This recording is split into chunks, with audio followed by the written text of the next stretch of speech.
If Love and Goki is wrong, I don't want to be right. What would Socrates say to that? It tickles my fancy. Okay. Okay. Goosies. I don't have hair. Oof. You got Marcos. That's not right.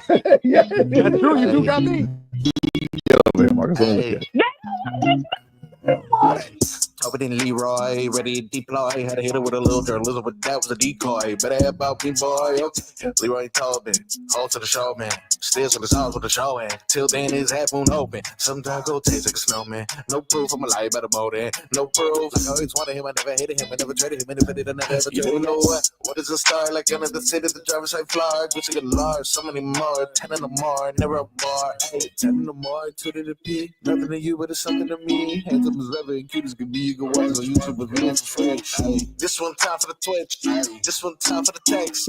This one time for the phone line. Whole time, what they gonna do next? You know, I just wish you guys would stop the quibbling. Morning, Leroy. What's up? How was your Christmas? It was excellent. It was an excellent Christmas. How was yours, sir? It was good. It was good. I got no complaints. How's the week been with your lovely mother in town? I mean, like the weekend with everybody's mother in town. Yes, fair assessment. Fair assessment. We did get some. Look at this one. Oh, some matching pajama photos. Well, we have this thing on. Well, I don't. My wife does. Yeah. Where her sister's family, the neighbors, some others, they all come in matching pajamas. So it's like 30 people each in the playing. same pajamas. Wow. No, not in the same pajamas. In their family's pajamas. Okay. I got you. So my sister-in-law, yeah, their family was in red. Oh, okay. Yeah. Okay. And festivities were held at your house? Yeah. All right. We had some food. We do it on Christmas Eve. Yeah. Nice. Christmas. Nice. And it sucks because you probably, of all the holidays you can eat and celebrate with family. Yep. It's Christmas. There's no football. Fair. And can I just tell you? Yeah. NFL. I'm about ready for y'all to leave holiday football alone. I'm not gonna lie to you. It was a piss poor performance from the NFL games. And what's crazy is it was good basketball games. Great. Basketball was awesome. Yeah, basketball showed last night. Did you watch the game? Did I? Tyler Herro, baby. No. We needed that. I'm talking about. Oh, you talking about the football game. Oh my God. You talking about the 6'3" Seattle? Yeah. Oh, no. I literally, because at one point I may have sent the text. Yeah. Bleeping Orlando. Correct. Right? No, correct. It was rightfully so. I'm like, what are we doing? How do they? Yeah, I was wondering, how do they have our number? Because and then it now everything came out about Jimmy. Yep. And he didn't play. Again. Right. So crazy bubble guts he's been having. Yeah. It's really bad. I mean, now question. Yeah. Do you think if they had been more honest with the injury that we wouldn't be in this spot? Because that's awful long time for bubble guts. Yeah, or sickness of some sort. And then remember, this did come like moments after tweaking his ankle. Right. So but then they're like, no, it's not the ankle, it's bubble guts. Right. So I think some of it and some of what everybody's reporting, because usually what happens is a guy get traded, he don't play. Yeah. And we're sitting here listening to the reasons behind why he's not playing and going, Yeah, it looked a little sketchy for sure. Right. Dan Day was on with Donno. Yeah. And he said a word, and I was in my car, and I went,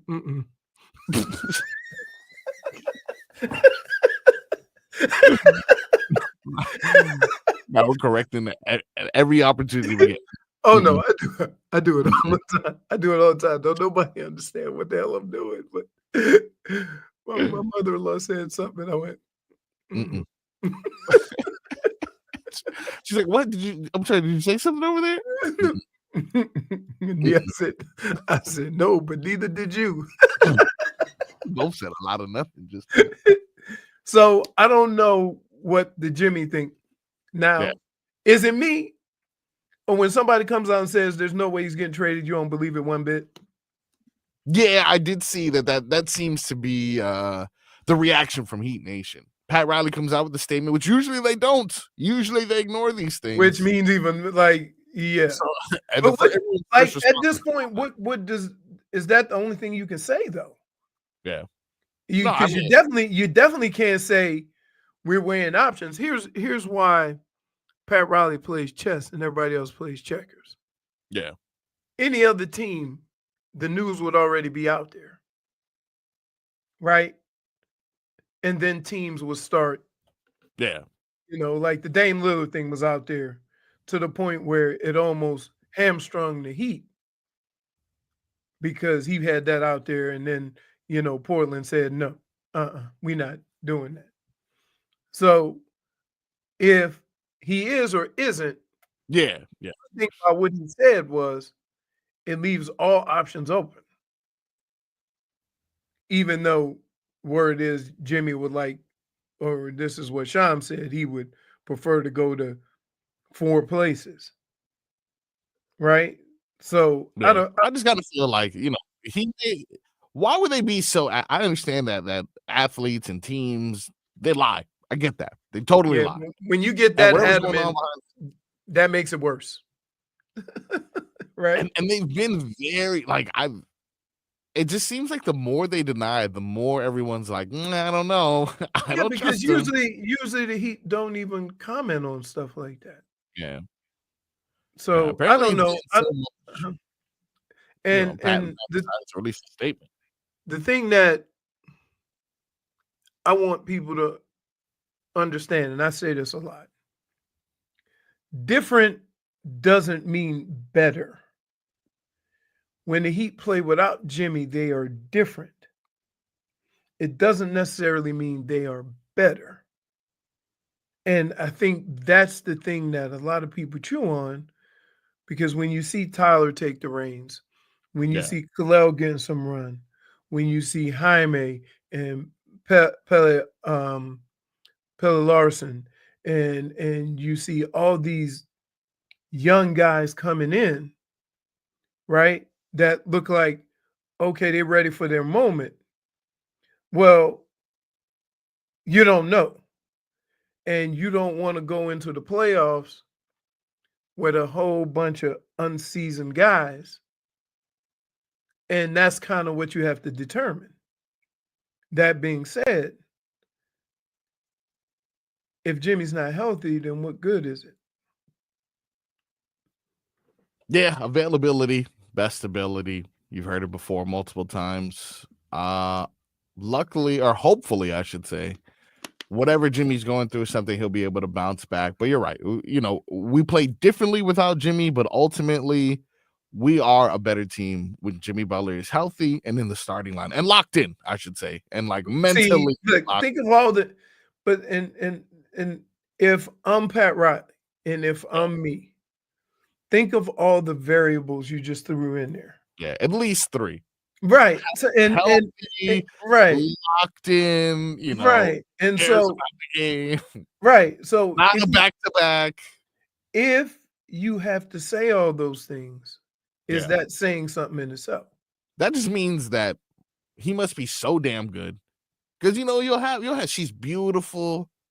She's just a little crazy.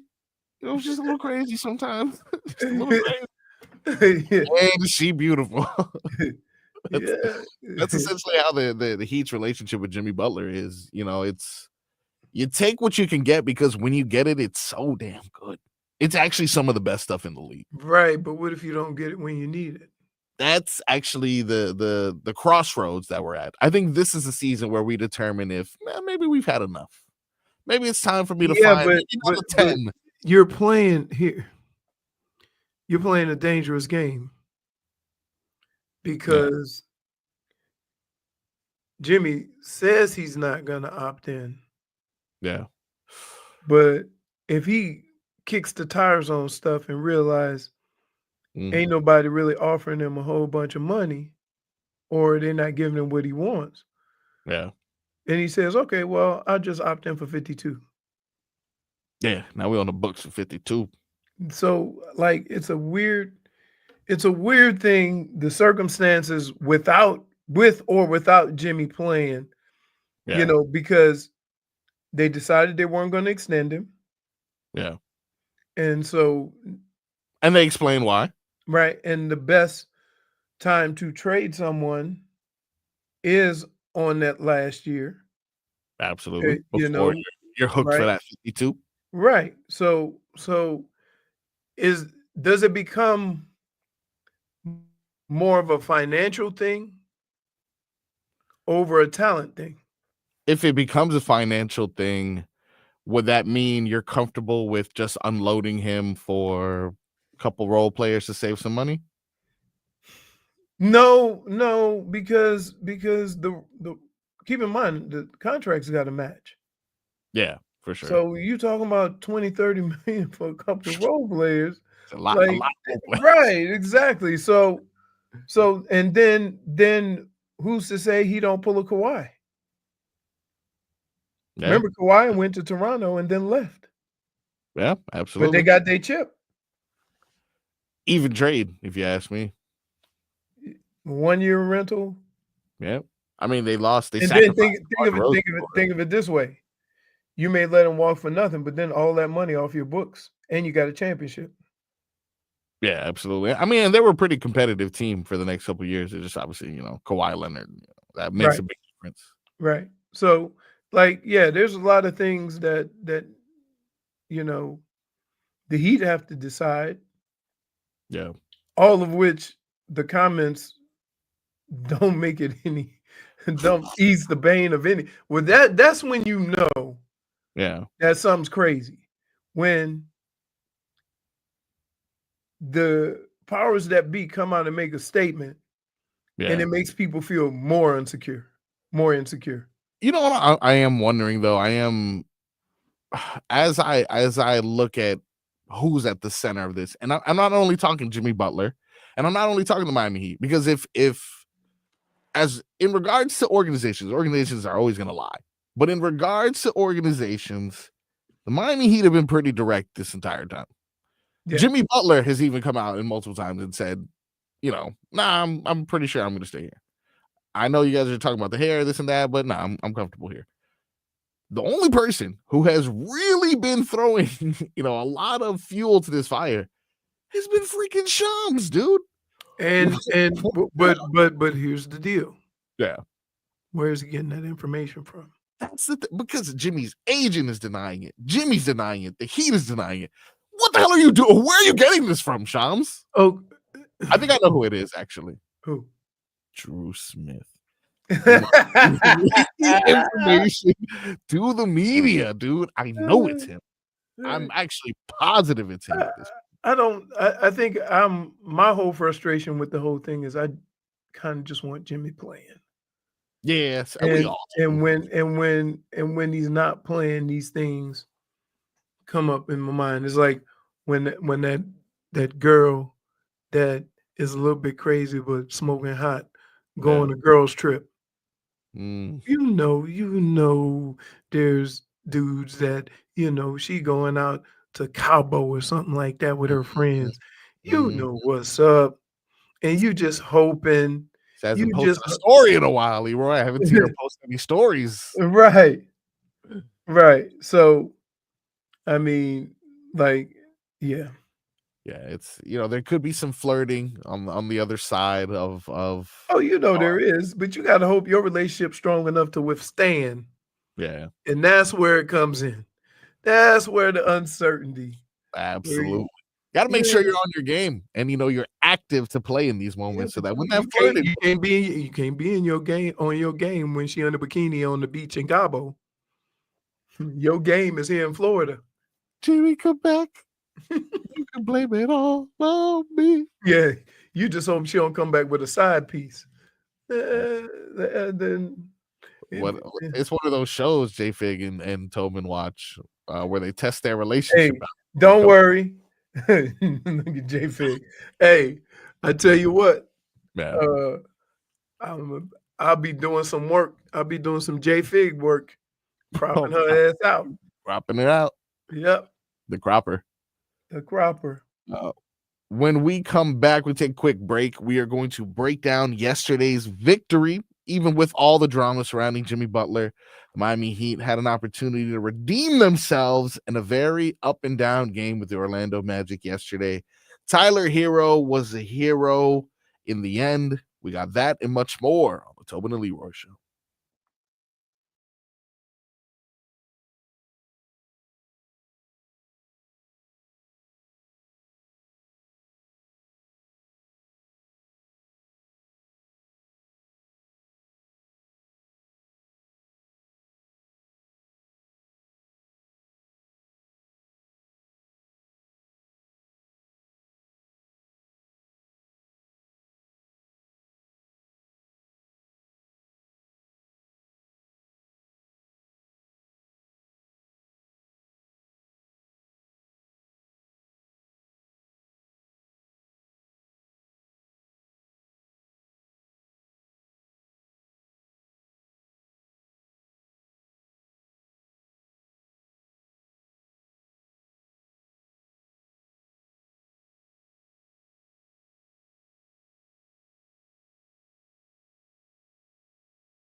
Leroy.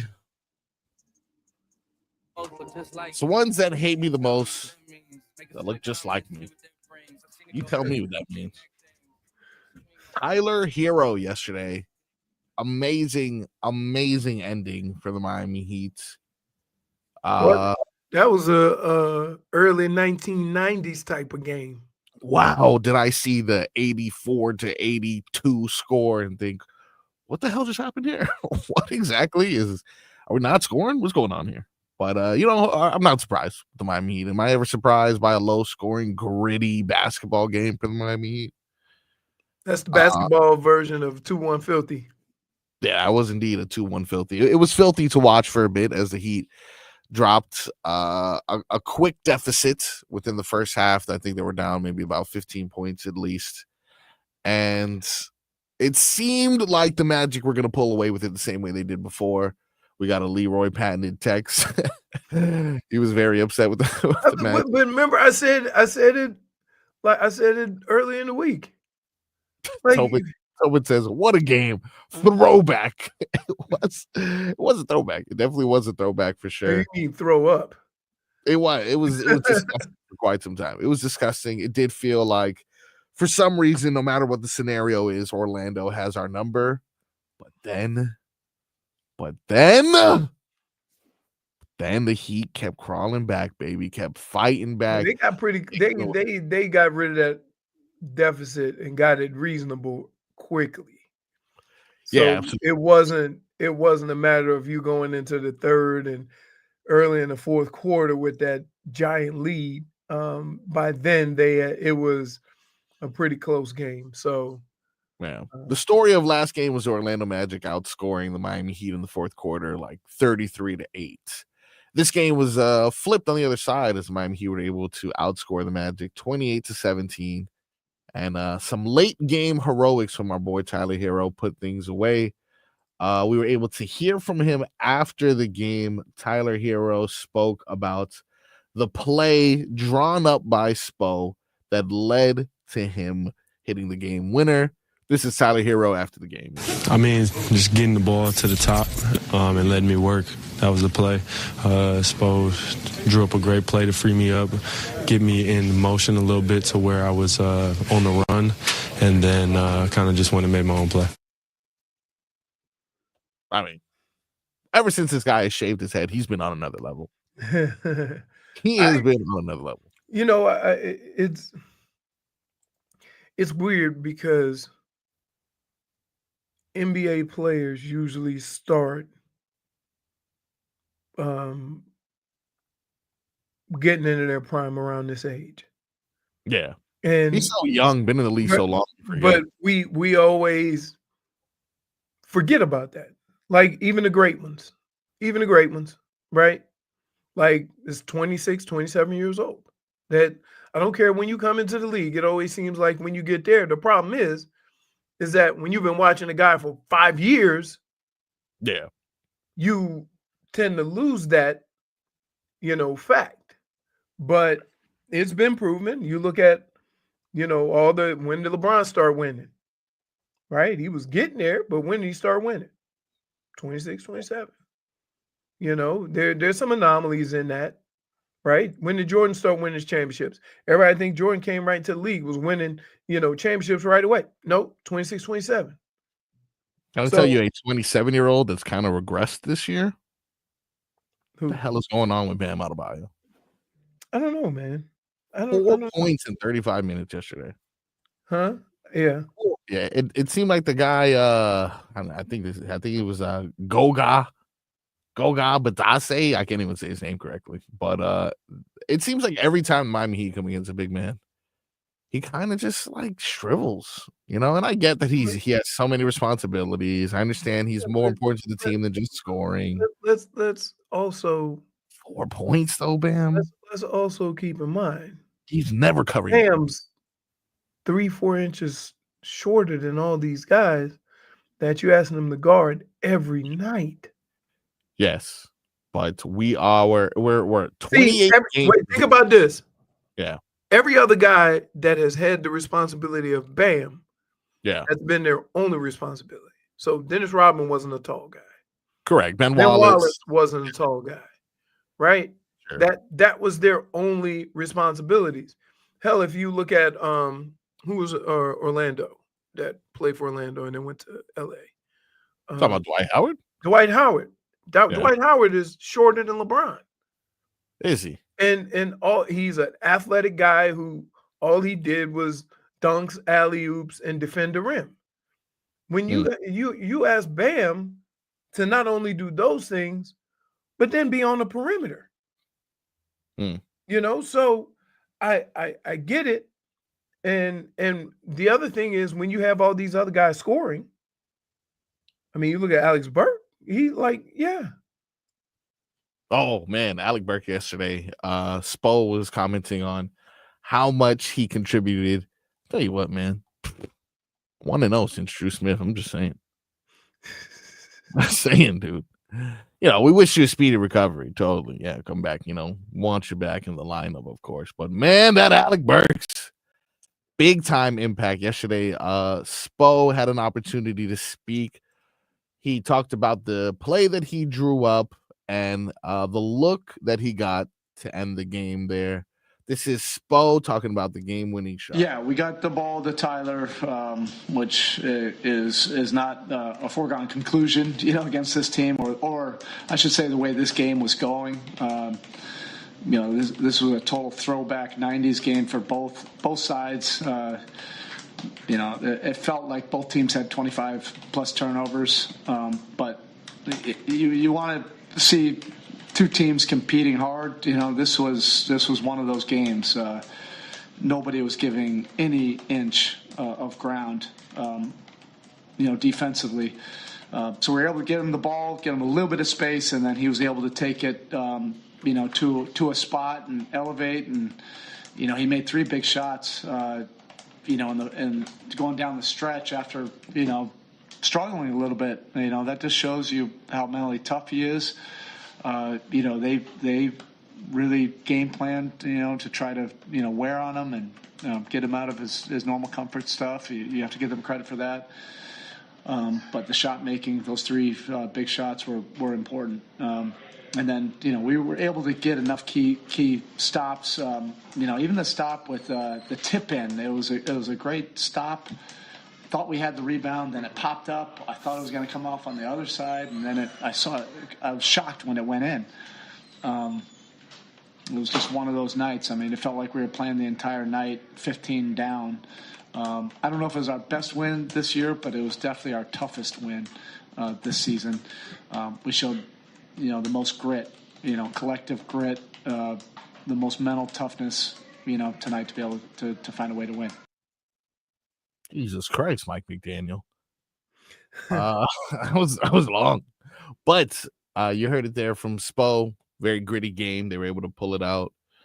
Tyler Herro, like you mentioned, hit some big buckets late and was able to overcome, a mediocre offensive performance from a majority of the team, to be honest. Both teams. Yeah, for sure. Both teams. Listen, and I'm big on this. You got to win the game that's played. Yeah. Right. And I think you can get frustrated that the Heat only scored 89. Yeah. Or you can be happy that the other team scored 88. You see what I mean? Like, you have some of those nights. Hockey seems to embrace that better than any other sport. Baseball sometimes, right? That if you have 2 aces pitching, the final score is 1-0, right? You easily come out and say, pitcher's duel, right? These happen in all sports. Football, because there's so much scoring, everybody wants to see scoring, everybody wants to see the bomb, everybody wants to see this, and this, right? 6-3. Yikes, right? That was a bad game. But no matter how bad it was, it doesn't go on. There isn't point differential in football. You won the game. Now you want to go take a bath and wash yourself, get rid of it, but you won it. And I think sometimes we get lost in not just appreciating teams win, but we want them to win a certain way. You know, how we expect them to play against another Right. team. and I don't care how good or bad the team is. You know, we get caught up on the dog. Oh, we beat this team; they're terrible. We only scored 13 points. Sometimes that's the way it is. You know, appreciate it. So they were able to get out of that slugfest with a win, which shows, hey, we can win games, you know, a lot of different ways. Now, the shootout is where they sometimes struggle. Teams that normally shoot a ton of threes because the Heat can get cold from three. And some of those games end up being blowouts because you're not making the three to match them. Yeah, aka the Celtics. That's what the Celtics do. The Celtics do that to everybody, though. Oh, but the they Celtics make you but here's what I'm saying. I'm not saying they miss or make them. Yeah. I'm saying they force you into a 3-point shooting contest. They do. They do. And sometimes they lose. Yeah. Not as much as I'd like them to recently. No. You talked about the performance from Alec Burks. Look, I'm gonna give it some time for this whole injury rehab of Drew Smith to progress before I dig too much deep into it. Plus, I want to bother Tobin about this, so I'll wait for him to come back next week before I get into this. But if I'm being honest, one of the people's minutes who significantly were affected by the presence of Drew Smith was Alec Burks. And sure, I don't expect a performance like yesterday to happen every time he's on the court necessarily. But these are some of the players. For example, he scored 17 points yesterday. You love Drew Smith. I love Drew Smith. Everyone loves Drew Smith. Great. Whoop-de-doo. Has not scored 17 points in his entire career. You're telling me one game Alec Burks came over here and was able to figure out exactly what he did? And it's not like he had much more minutes than Drew Smith was given. It's not like, he had opportunities that Drew Smith didn't have. He just, like Spo says here in this clip, made a big time impact. Big time. When you're facing a defense like this, where they were so keyed in on Tyler, we needed other options. So that's why Jaime's, shot making was important. Terry at certain points in that second half was really important. And Alec is used to that role, where you can run actions, to him, and he knows what to do, and he doesn't get sick at sea, as we like to say. He's just a really smart, heady, veteran, poised player, and he knows how to put the ball in the basket. But he also does a lot of right things, defensively, and it's really just paying attention. That's a skill. Paying attention, doing the job that's you're asked to do. That a lot of people really struggle with that. So here's the deal. Before you get all caught up in when you see two guys, you want to compare the thing that proves your point. But I would say what Drew Smith and Alec Burks were asked to do and are asked to do is totally different, which makes them different players. You see what I mean? Isn't that different though? Yes. Be a good defender. They want Drew Smith to terrorize on defense. That's it. And score when if you get an open shot, take it. But other than that, your job is to be a menace on defense.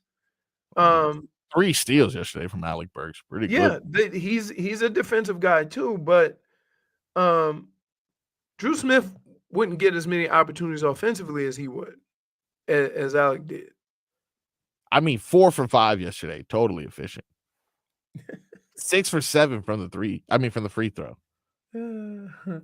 He had a good game yesterday, and of course, I'm not questioning it's not always that. going to be this way, but I'm just saying, 1-0 without him. 1-0 without him. But well, you could also say 1-0 without Jimmy. Oh no, because Jimmy's been out for like 4 games, dude. I mean, what are we doing? What are we doing? Like you can pick stats. Stop picking and choosing. Bam Adebayo, he's 0 for 1 in the last 30 minutes. Yeah. On today's show, if you haven't already noticed, Show Pony out for the week, of course. Tobin will return next week. Is he out for the week? Because dude be blowing us up and commenting. He was already in the chat earlier. Yeah, So you might as well do the damn show.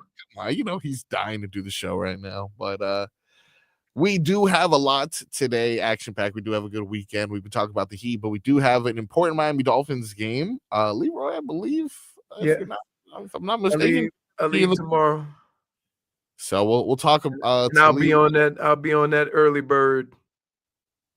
We'll get Leroy's itinerary. We'll find out what tickles his fancy. And of course, since I'm in the driver's seat, we gotta play some games.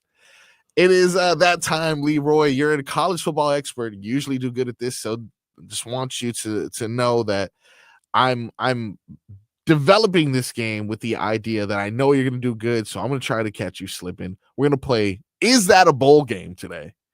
We're going to find out whether or not Leroy knows. I saw some Whoppers yesterday. I'm telling you. There have been some confusing bowl options, so I'm going to go ahead and see if Leroy has been paying attention. We got that. Of course, we got some New Year's trivia ahead and so many other silly sauce options on the Tobin Leroy show. Stick around. When we come back, we'll find out what tickles Leroy's fancy.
fancy, huh?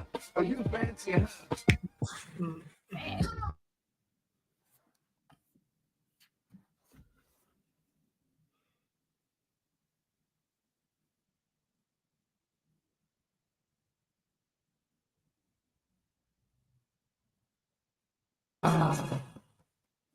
Time now to Tickle Leroy's fancy. After last night's football, Yeah, I need to be tickled.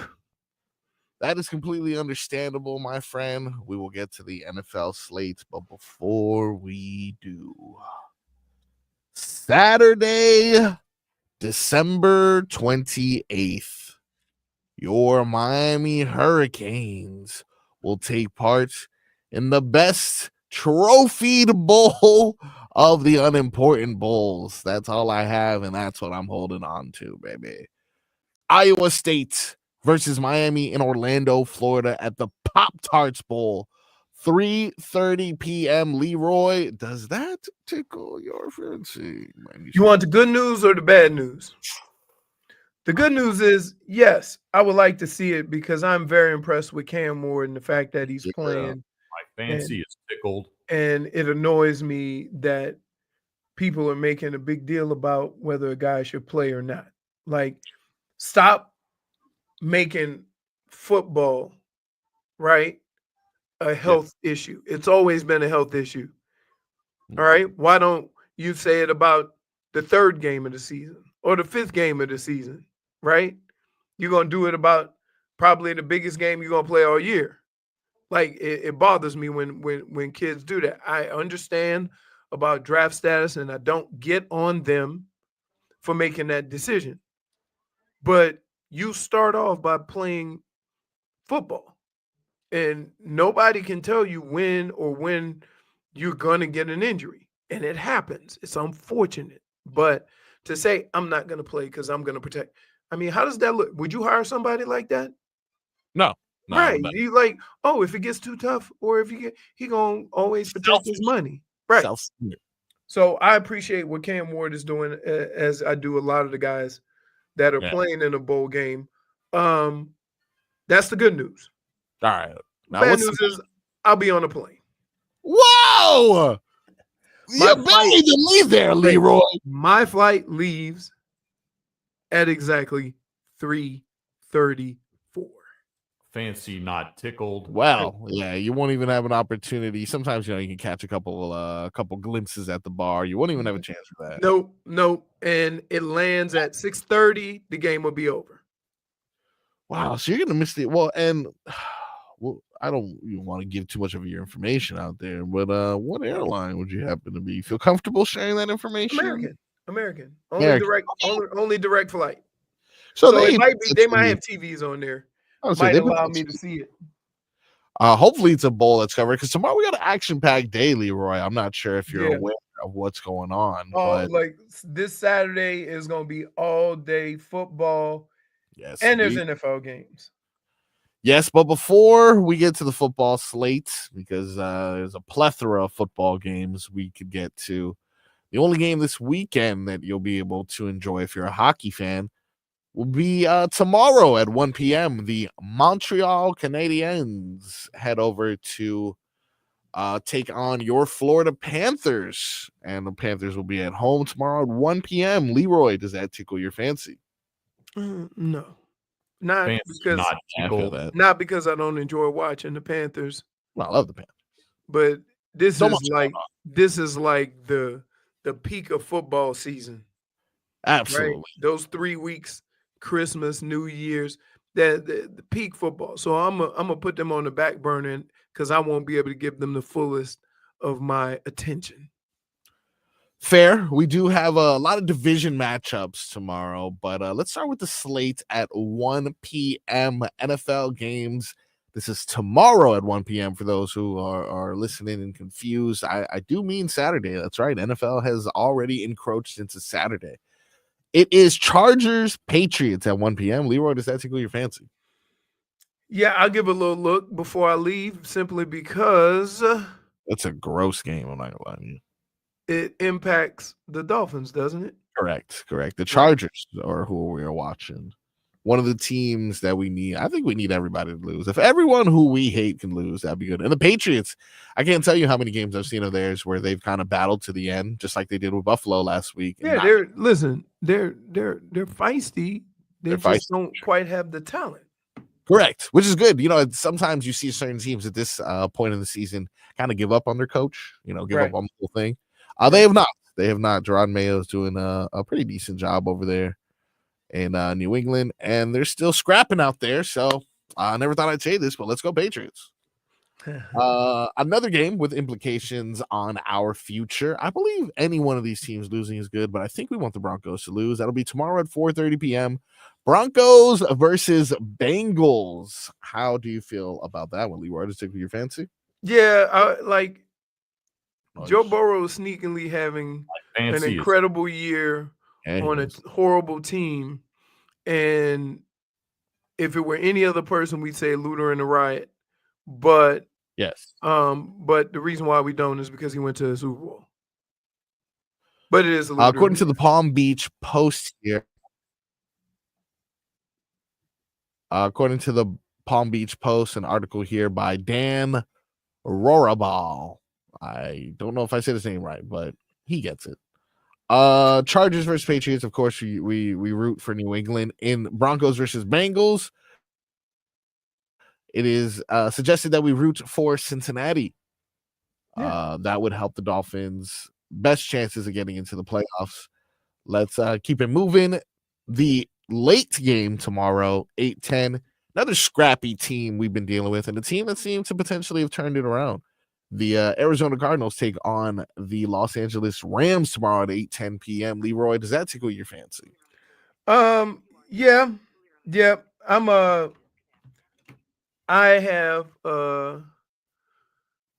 listen. I'm gonna try to watch as much football as possible.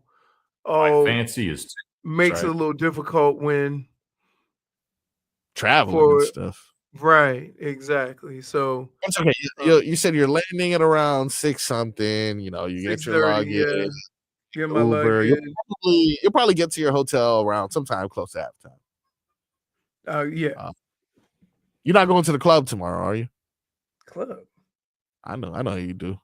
No, I'm probably gonna go get something to eat. In the club, we all fam. No, in the no, ain't no no, I ain't clubbing. Listen, I'm packing light. Yep. I got to pack a bunch of jackets, a rain jacket. I didn't even check the weather. What's the weather looking like? Supposed to be like 40s, 50s raining. Oh yeah, 40. Yeah, you're right. There you go. Called it 40. So you're a weatherman. Why don't I even?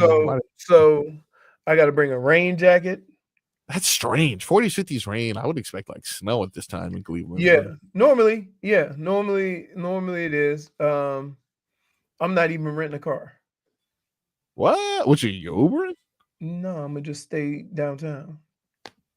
How close is that to the airport? Not that close, so it's gonna be a struggle. But the problem is it was very convenient when I leave at 5 a.m. and I'm 5-10 minutes away from the airport to return my car, get a ride, whatever.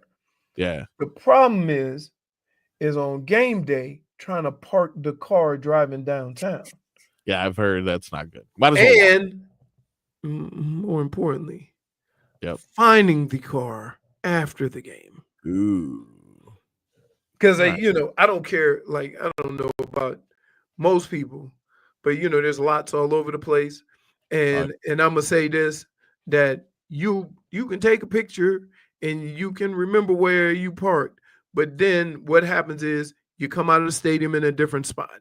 You're like, and you get all twisted and turned around. And just like last time, it took me like an hour in the freezing cold to find my car. I was like, you know what? Imagine in the rain. Like right, exactly. Freeze. Exactly. After the Browns lose to the Dolphins. It's not gonna be good. It's not a good time. So I gotta do that. All right, let's get a couple of the good games from Sunday just to get a couple of these wrapped up before we head to break here. We got Cowboys and Eagles, the NFC East matchup, Sunday at 1 p.m. Leroy, does that tickle your fancy? That'll be pretty interesting because the Cowboys haven't been playing bad lately. No. The Eagles just lost a stunner, Yeah. right? Yeah, So it'll be interesting. I think Fancy is if I'm not mistaken, the Eagles already have the division locked up, or can Washington still win it? That's a good question, my friend. If I'm not mistaken, I believe the Eagles have it locked up, but because I don't do the research, I wouldn't take my word for it. I'm looking now, 12-3, Commanders 10-5. Yeah, I think If they lose the last two and Washington wins the last two, they might have a tiebreaker. So they really need to win this one for sure. Yeah, and on a side note, yeah, Saquon Barkley need about 300 yards, 280 in the last 2 weeks. Yeah, I did hear a theory that potentially the Eagles could do something where they play the Giants for the final game of the season and may prevent. Hold on.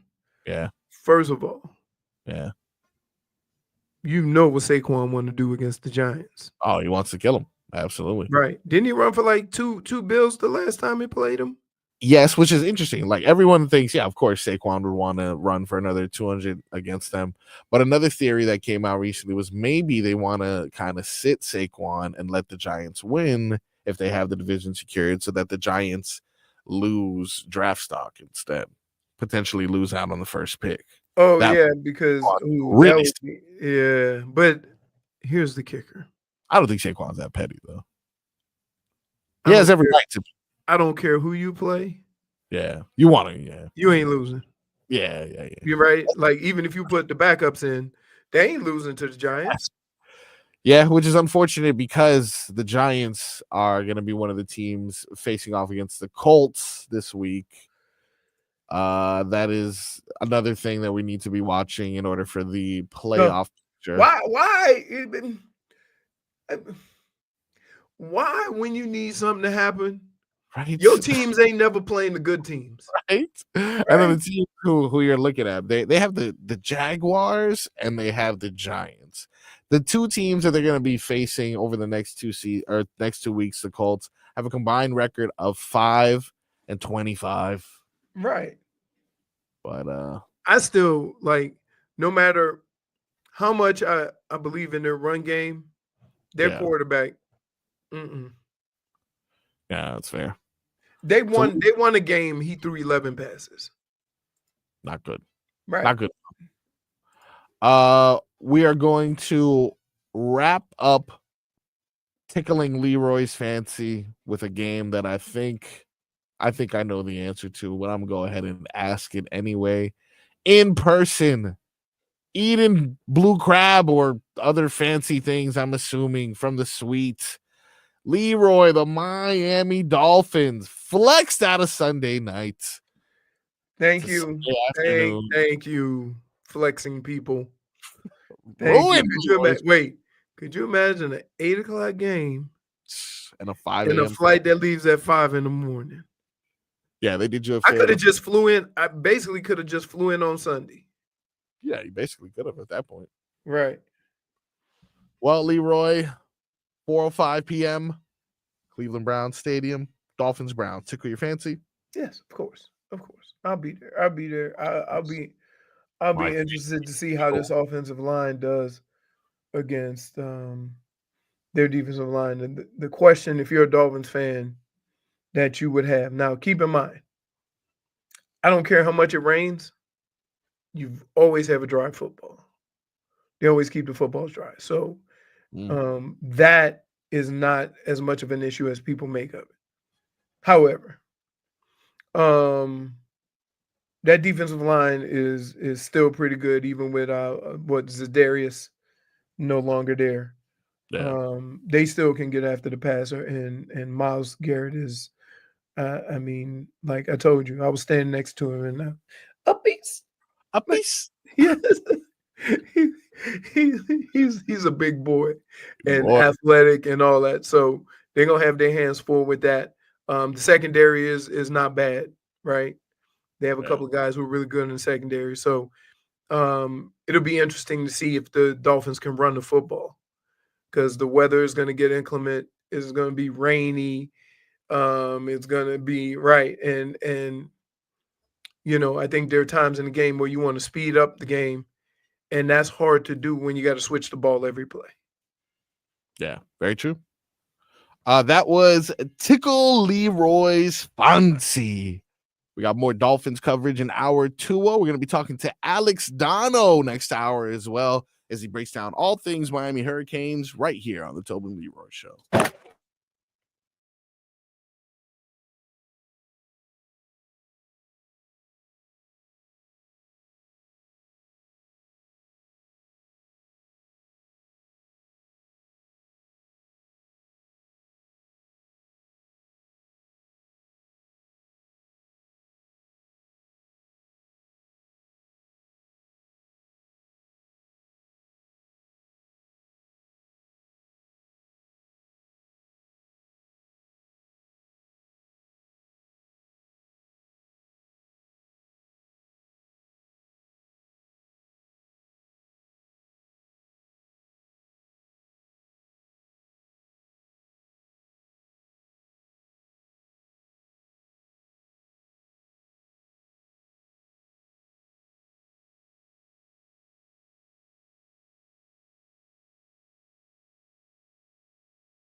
It's time for our Tua. It's our Tua. It's our Tua. It's our Tua. Tua, Tua, Tua. Tonga Valoa. Not Tua Tagovailoa. A for effort. Dolphins quarterback. Tua. It's our Tua. It's our Tua. Tua. Tua, Tua, Tua. Tua, Tua, Tua. Can go to hell. Tonga Valoa. Dolphins quarterback. Daddy loves you guys. Our Tua with Tobin and Leroy. To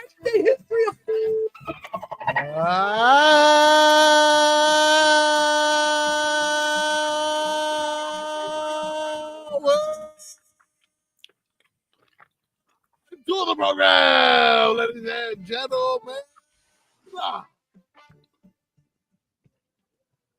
Final times this year. One of the final times this year we'll be able to do that. Leroy, What's up? I know we're late on that last segment. I apologize. So this will be a quick in and out, give you some quick headlines.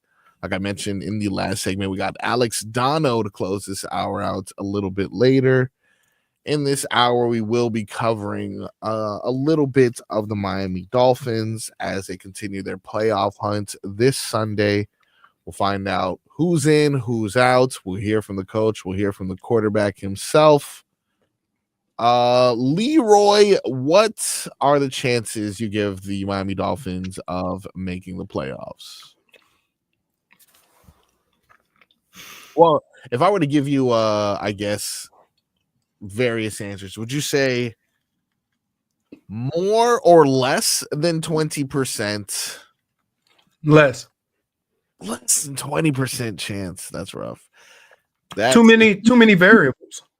Yeah, I mean, look, that's what happens when, it's no longer in your hands. Here's the other thing. Why are we just assuming that the Dolphins are going to go on and win? I'm not. If they go to Cleveland and lose, and Myles Garrett has, one of these Myles Garrett games. It don't even matter because if Myles Garrett has one of those games, the final score might be 6-3. Yeah, for sure. No, 100%. But, obviously, offensive line. I know we had a good rotation last week at the guard position. The fact that you have a rotation is the crazy part. Yeah, you don't want to be talking about rotation 2 weeks before. You ain't talking about a basketball team. You ain't talking about putting Khalil Ware in for Bam. Offensive lines don't operate like that. Yeah, it's not good. It's not good, of course. But here, yeah, I will say this. The Miami Dolphins are better than the Cleveland Browns. They are. Yeah. In the most important positions, they have more stability and are better at running back and at quarterback and at wide receiver. Right? Yeah. I trust, and here's where it gets tricky.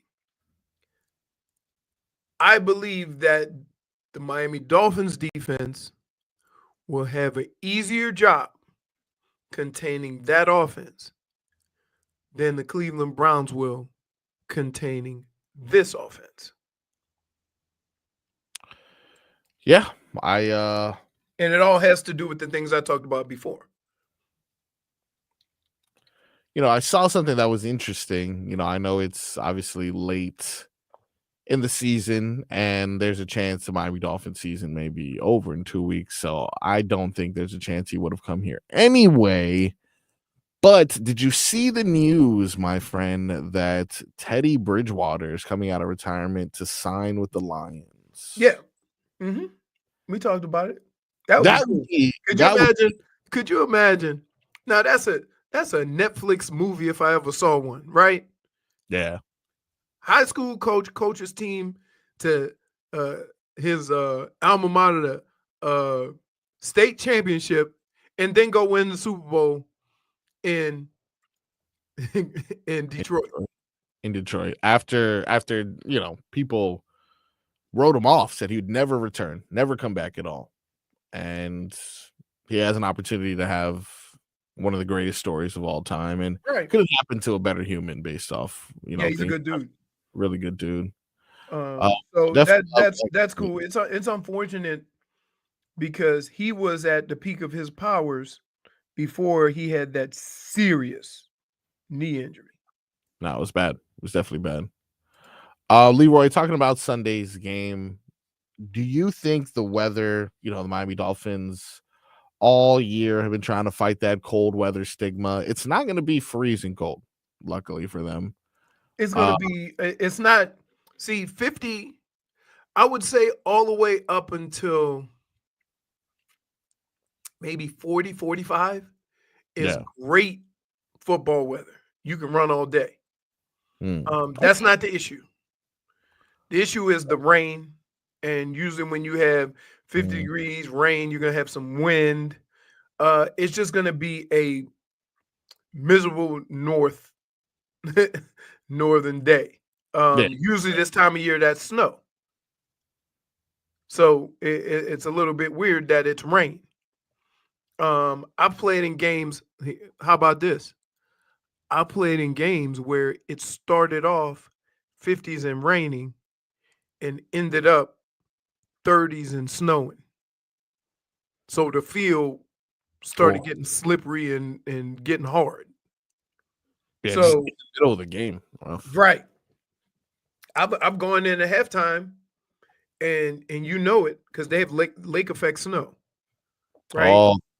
Where the basically the same thing as the clouds blowing off the eastern coast with the moisture, that happens over Lake Erie, and we'd be in at halftime and it'd be sunny, and all of a sudden you hear the fans going crazy, snowing.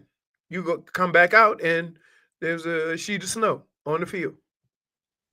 So yeah, it's crazy weather. I would say the concern would be more towards the wet and not the cold. Well, based off a lot of what you're telling me, a lot of the passing game should probably be affected by the rain, but I don't know how comfortable I am because Miami does a lot of these at the line kind of throws, whether it's a swing pass to the running back, a screen pass to Jonnu Smith. These are a lot of like behind the line kind of plays. I feel like in weather like this, we're kind of susceptible to a fumble behind the line kind of vibe. Do you think that not necessarily because of the cold, but more because of the combination of the wet and the cold that Mike McDaniel will probably try to switch things up this week? Here's what I would say.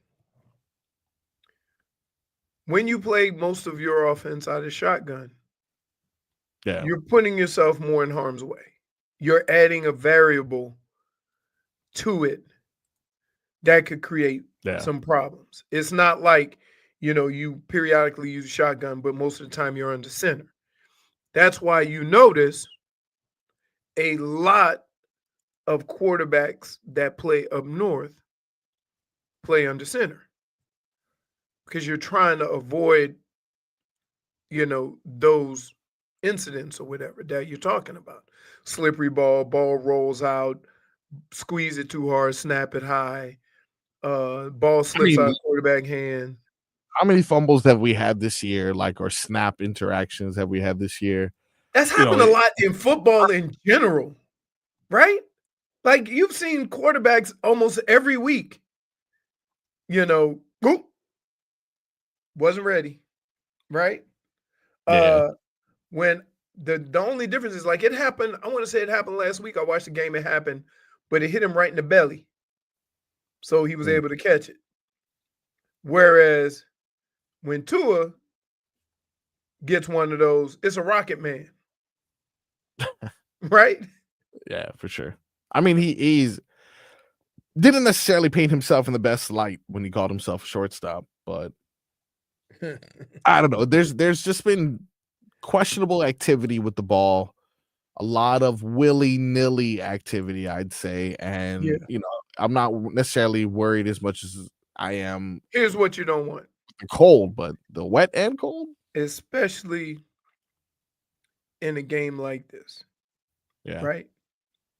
When you are in a better situation than the Cleveland Browns as far as key positions on the field and things of that nature. What you don't want is you do not want to give free possessions. You see what I mean? Yeah. That means that you don't want to give them 6 possessions and then give them 2 more because you turn the ball over.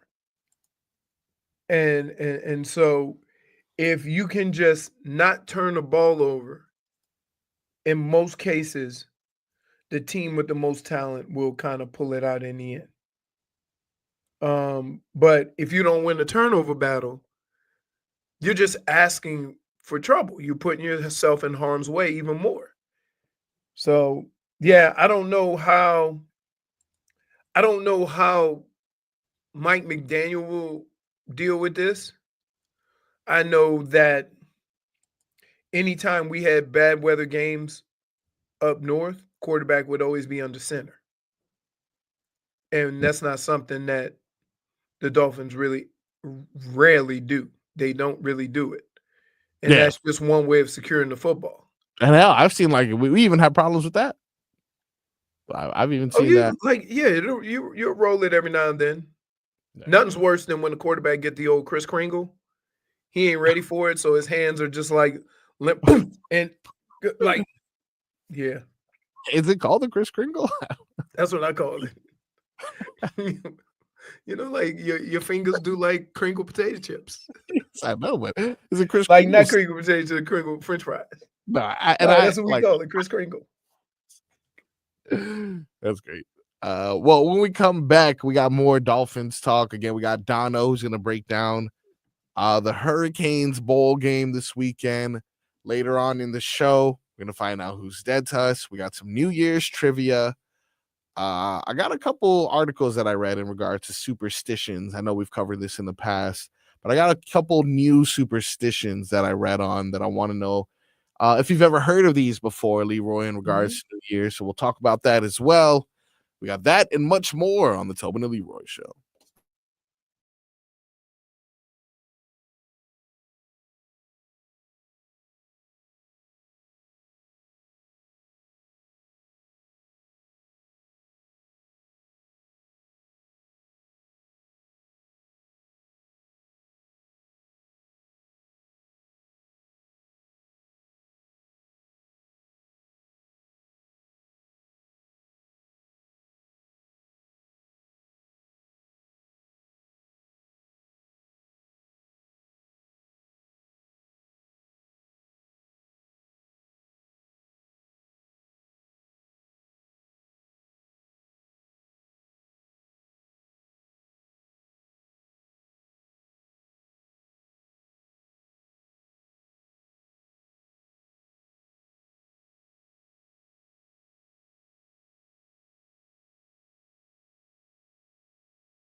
Welcome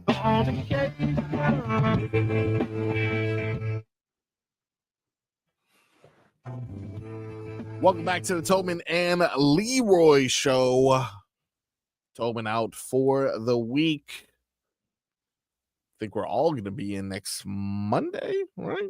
Am I correct? No, Leroy, you're still going to come. You got a 5 a.m. flight. I mean, I know you. Yeah, where am I going to go? You returned from crazier things, so I understand. But you got Frog Boy here. You got Leroy. We have a football game on Sunday, which means gotta put together some chili peppers, babe. Be careful though. Bye. All right, Leroy, let's give the people what they want. Time now to build that winning parlay. It's the type of stuff you only get here on the Tobin and Leroy show. Except for that last parlay that we did, that 0 legs. It was a bad day. It was an off day. But Leroy, we are looking at the Miami versus Cleveland game. Anything that you think is an absolute lock that I should start with? What's the total? Total, that's a good point. Total, they got it at 39.5. Wow.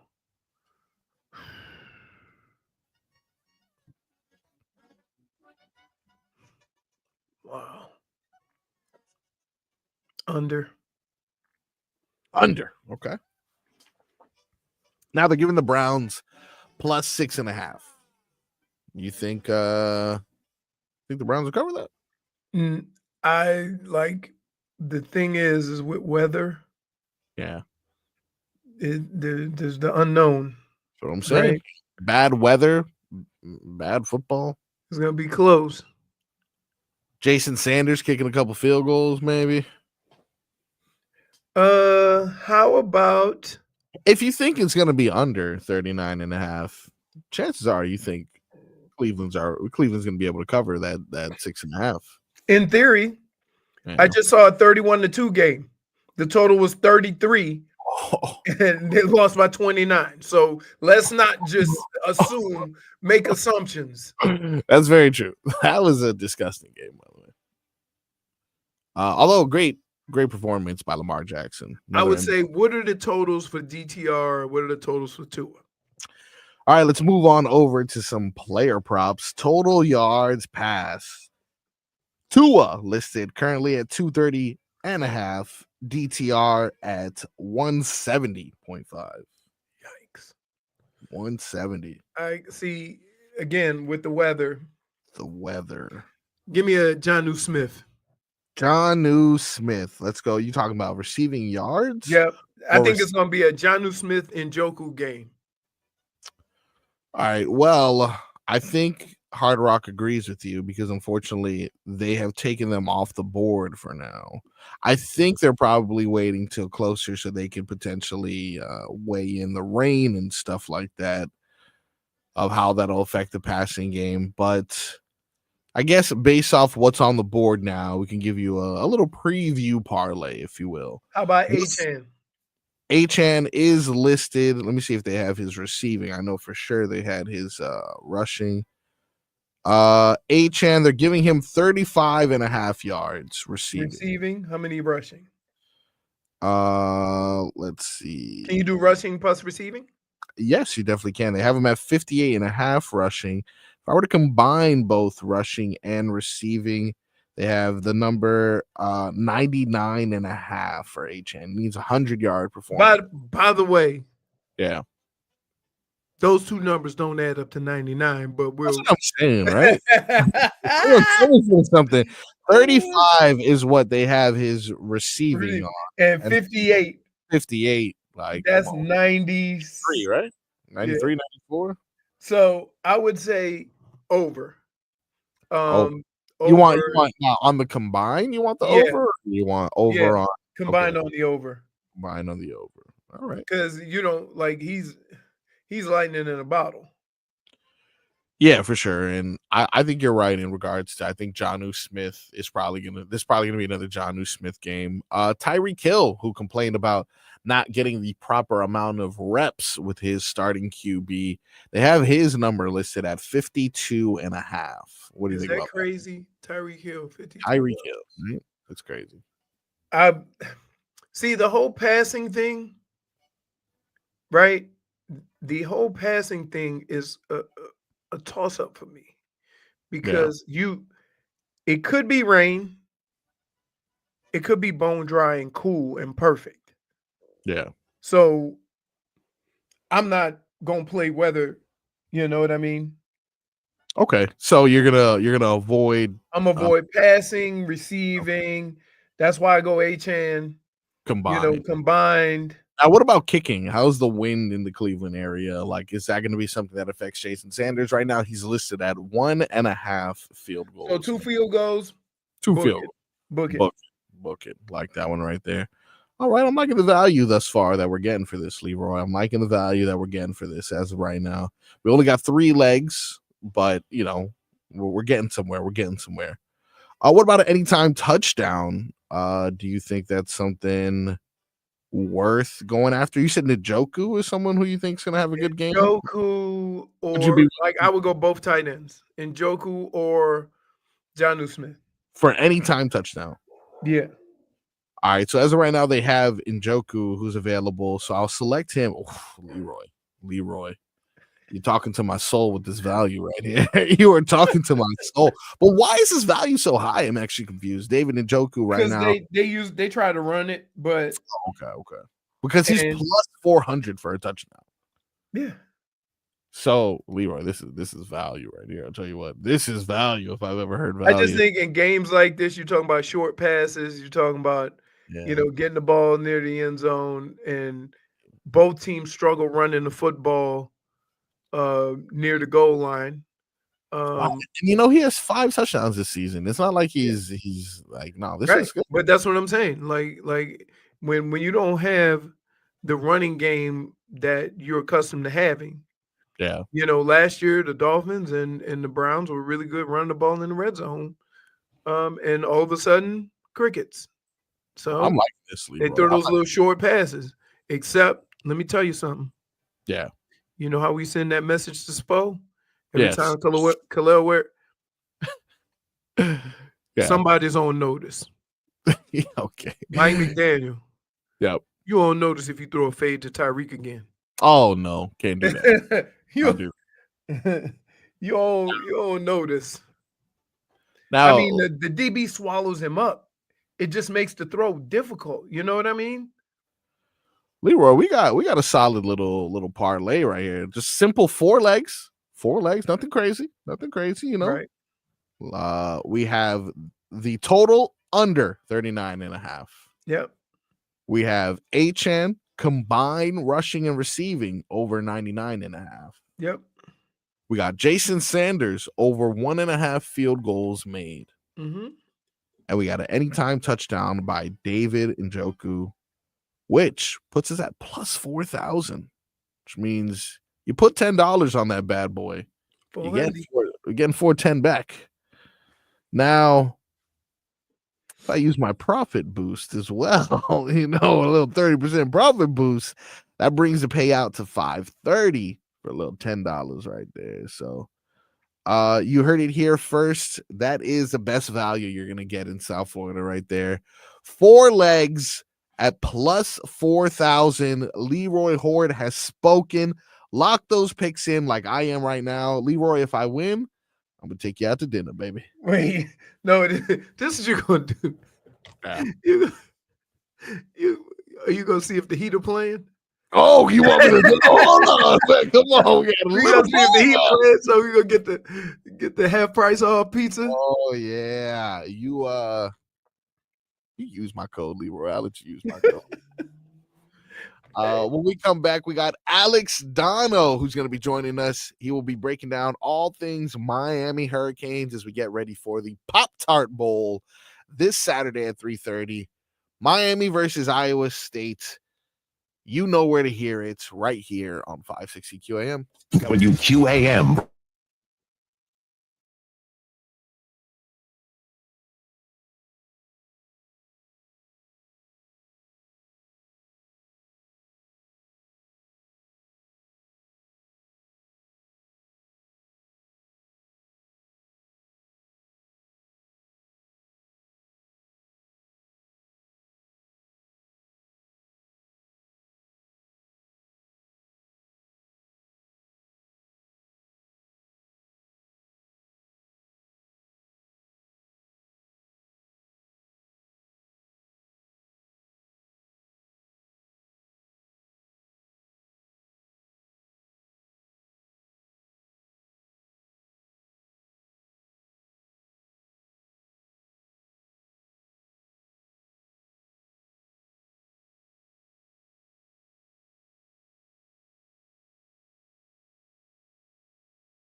the you. It's all about the you. It's all about the you. It's all about the you. You say it. Welcome back to the Tobin and Leroy Show. We are live here on a Friday, the Friday right before the Miami Hurricanes take the field in Orlando. Hopefully the Miami Heat left a little bit of their good luck in Orlando following yesterday's victory. Are they back down here, or are they? That was just, or are they on a road trip? The Miami Heat. Yeah. They are tomorrow. They're going to be in Atlanta at 3 p.m. Okay, so there we go. Yeah, they just kept going north a little bit. Then after that, they will be in Houston. But Houston, we do not have a problem because our boy Donno is here. Donno is joining us to talk all things Miami Hurricanes. He is live at the practice facility. Donno, how are you, sir? What's happening, fellas? Leroy, What's happening? Frogman. I appreciate Yes. you guys for having me on. I've grown. Hey, so Donno, I just want to, like, are people aware how impressive Cam Ward is by just, the way he's gone about not only the season, his approach, but the fact that, he said, yeah, I'm playing in this game. Why wouldn't I? I think one of the things to appreciate from that, he realizes where he came from. He was a 0-star recruit. And now he gets an opportunity to play on the biggest stage.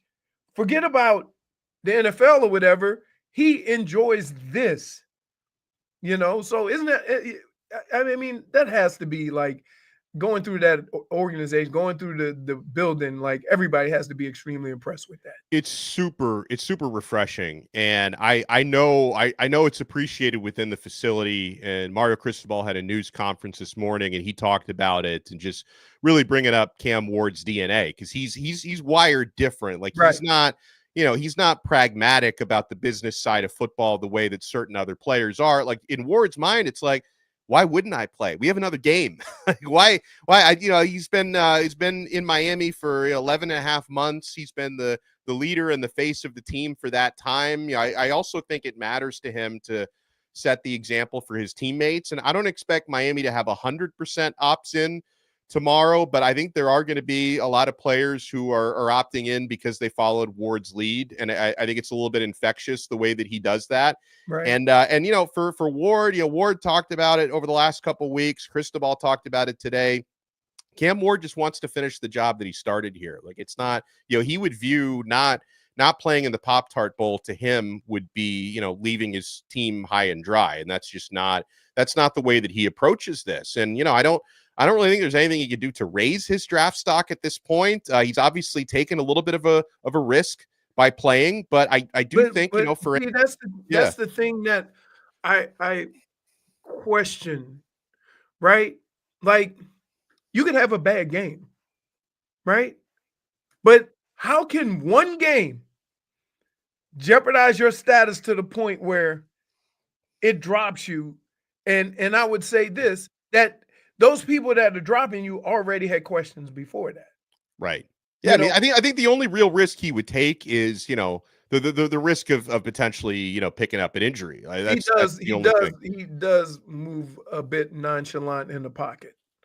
I think that's one thing he has to fix. Also, I don't know of him ever in his career ever missing time due to injury. Like and he got sacked a lot at Washington State. Like Miami kept his jersey pretty clean. At Wazoo, he was on the ground every other drop back. Right. And he's just like there's certain guys, Leroy, that are just that their bodies are just more immune to picking up knocks and things. Right. And so I'm impressed by that and by him. Here's what worries me about this game.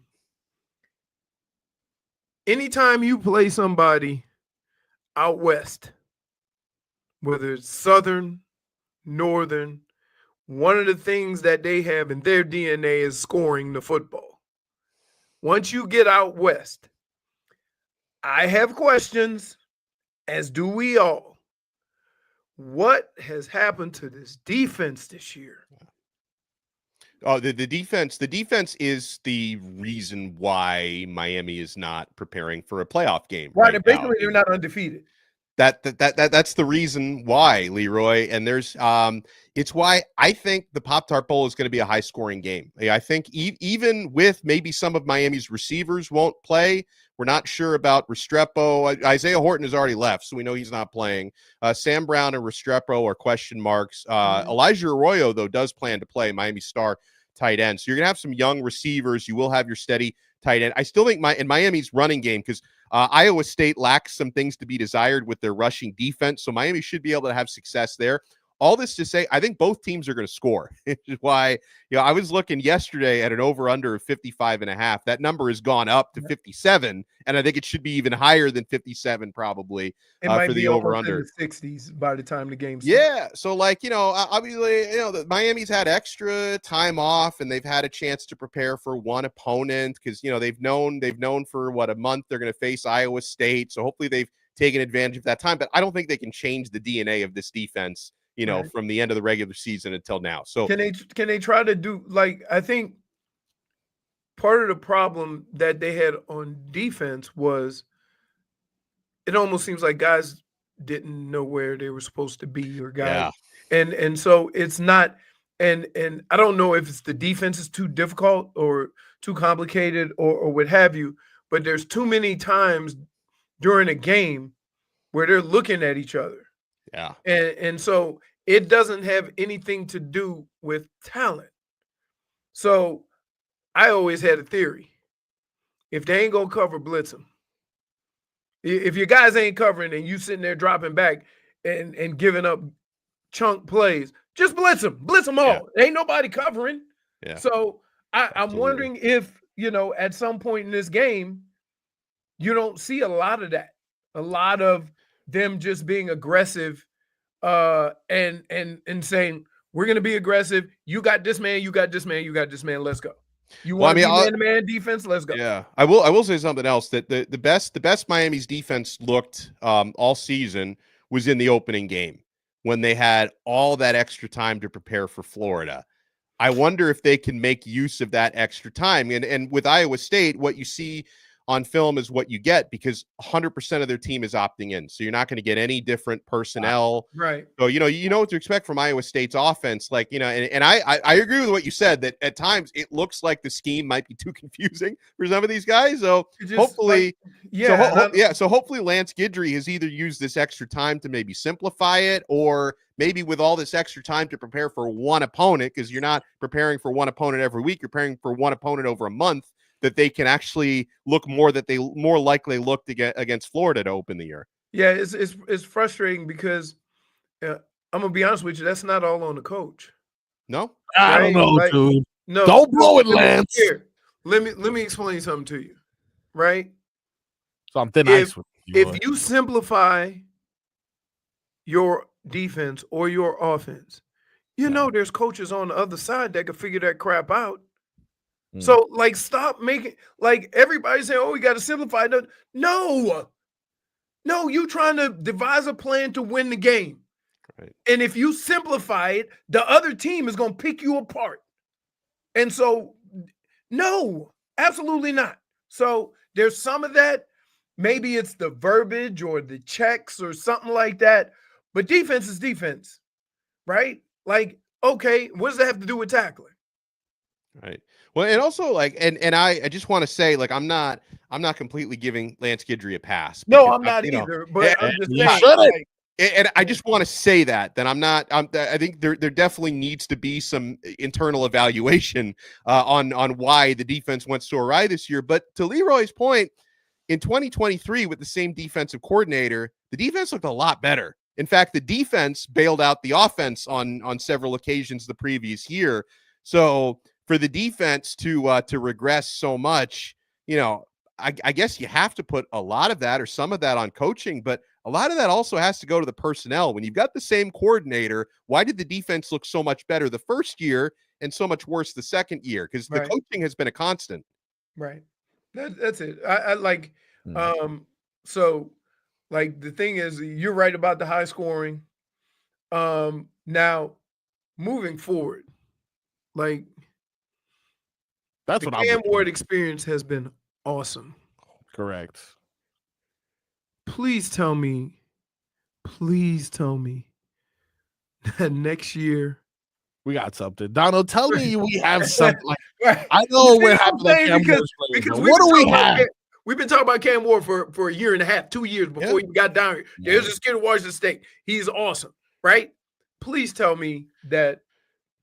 Well, so they are. It seemed like they tried to get John Mateer, which did not materialize. You see what I did there? The Washington State quarterback who was actually followed Cam Ward's footsteps, had an amazing year. He's going to Oklahoma. It seems like Miami tried to get him and they failed.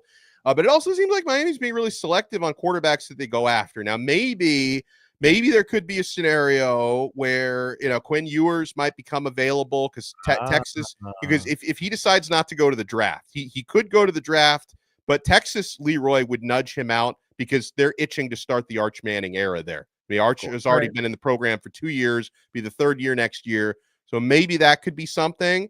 At the same time, I'm not like waving my pom-poms. I don't know if Quinn Ewers is Cam Ward. Oh no, he's not. There is no Cam Ward walking through that door, Leroy. Like whoever is Miami's quarterback next year, that's not going to be Cam Ward. Like if you want to be better next year, you've got to be fortifying other areas. Now, I'm not all in lock, stock, and barrel on getting any transfer quarterback. Like Miami didn't go after Fernando Mendoza, who ultimately went to Indiana, and I'm kind of glad that they didn't, because at a certain point, unless you're finding a Cam Ward caliber guy, you're going to end up like what Michigan did. Yes, like you've got to give the guys who are in your room an opportunity, like the quarterbacks you have right now. Because the thing is, because the biggest, and there'd be a competition. You got three guys in your quarterback room: Emory Williams, who's the most experienced relatively out of the three; Judd Anderson, who's going to his second year, hasn't played; Luke Nickel coming in as a true freshman. So like the big argument against giving these guys a shot would be, well, they don't have enough experience. But how do you get experience if you never play? And if you never play the quarterbacks you recruit out of high school, if you're bringing in transfers every single year, you're not get going to get recruits. Right? You're not going to get recruits. Like I get it. Like when you have a chance to bring in Cam Ward, you do it. They did it. You have a chance maybe to bring in Mateer. They tried. It didn't work. But I'm not just going to bring in any quarterback. Is that how do you ever recruit quarterbacks after that? If every year you're bringing in a guy. That was my next question is you have these guys in the room. At some point, you're going to have to show all of these guys you're recruiting at that position that you can develop a quarterback and put a top-notch quarterback on the field. Yeah. And if you go through the transfer portal, because as fans, we want to win now, nobody gives a crap about development. Like, we don't want to see your quarterback struggle because he's never played and then come on strong at the end and you already have 2 losses. And so, like, a lot of these coaches feel that pressure and they go in win now mode. And then what happens is you end up like Florida State. Oh, yeah. You don't want to be that. They went in the transfer portal. They got all these players. They didn't really get any recruits. And now you have an empty team with DJ Ujawangale. Not anymore. I think you finally got it. Hey, Donno, he went to school with us. Yeah. I think he's 50. I'm like, so yeah. So like, how much of that fans have to be patient with, because there has to be some development. We can get away with that. Like, we look at running back, we look at DB, we look at all these other positions, offensive line, and you could transfer portal all of them. Nobody would care, right? But at your skill positions, like, it wouldn't hurt to bring in a wide receiver, right? You're losing a few of those. Yeah. Right? But at quarterback, your main position, if you keep going in the transfer portal, you better be ready to do it for the next 10 years. Yeah, and there you mentioned receiver. They already do have one committed, CJ Daniels, who was at LSU last year, that they really like. And I think they're going to try to bring in at least one more receiver. And yeah, we all know defense is an area they need to address. And they've already brought in 3 transfers on the defensive side, a couple of defensive backs, safety Zechariah Poyser from Jacksonville State, who's very highly rated, cornerback Charles Brantley who's actually brought in 4 guys already from the defense. Charles Brantley and Emmanuel Carnley, cornerbacks from Arizona and Michigan State, respectively, and David Blay, a defensive tackle from Louisiana Tech. And they're not done on the defense either. They're going to try to bring in more guys because the defense needs a facelift. Here's the other thing. Does something have to be done with the transfer portal? The timing is horrible. Oh, I hate it. Like we're right before how do you, bowl games and playoff games. It sucks. Can you? But here's the problem. Here's the problem. I acknowledge the problem. Student athlete, school starts January 6th. That's right. Yeah. How do you get around that? Yeah, that's rough because then the other if you say the guy can play in the bowl, the coach ain't gonna play him. Right. It's tough. I mean, they have also the spring portal window, which is like after spring football. But then the problem with that is that, if you were to go like only to that one, then the problem is like, it's nice, especially if you're bringing in quarterbacks, it's nice to have them be a part of spring football and not come in afterwards. Right. Yeah. So the stupid academic calendar, the whole student athlete thing gets in the way of a grade. Cause I'm with you. Like, wouldn't it make sense to be able to do the transfer portal after the season's over? I would say, I don't know how you would do it because they want all these guys in the spring ball. Yeah. But I mean, tough, right? Like you do it after that semester. And you have to be fair with like a lot of these guys, you shouldn't have to announce that in December. Yeah. Right? It's like you putting a kid in a bad spot, right? To have to go to his coach and then the coach have to go to the team and say, transfer portal. Yeah. Do it after, either after the season you can announce it, right? And maybe not go through the spring ball. But yeah, like it's tough. Yeah. They need to figure it out. Because I hadn't even thought about the academic calendar. It is tough because then it's like the enrollment is a whole mess, and And then what happened with like Michigan last year? They couldn't even go after a quarterback in the transfer portal because JJ McCarthy decided late because the season was late, and then they ended up with Warren. Oh. Yikes. All the good options. And then now Orgy is in the transfer portal. Yeah. I would say to him that I would say it don't matter what uniform you put on, son, you can't throw. I would say Jim Larrañaga agrees with your point. Yeah, I saw. I feel bad for him because he has like exhausted himself developing. Oh yeah, these young men. Guys who we never heard of that had some talent, putting them in the best position, and they failed him. Well, he's been Coach L has been coaching for 53 years. The landscape of college sports has changed more over the past 3 years than the previous 50. Right. So he's 75 years old. I would venture to guess that if Coach L was 55 and not 75, he'd be willing to keep rolling and keep adapting, right? But I mean, he's been doing this for so long, and now what used to be developing your underrated players and having guys for 3 to 4 years and not having to worry about players transferring every single year. It's changed so much, over the past 3 years for a guy in his 70s. Like he says he's exhausted. I get it. I understand why you wouldn't want to keep adapting at this point in your life because Coach L has nothing left to prove. Go out there and enjoy your retirement. Right. It's unfortunate. I mean, a lot of the older coaches, you look at Nick Saban, right? He just seemed exhausted. Yeah. Right. Just exhausted and I think and I would never, if I was a coach, I would never get exhausted dealing with kids. Right. Love the young men. They want to come. They want to play. They want to do well. They want an opportunity to play at the highest level, wherever that may be.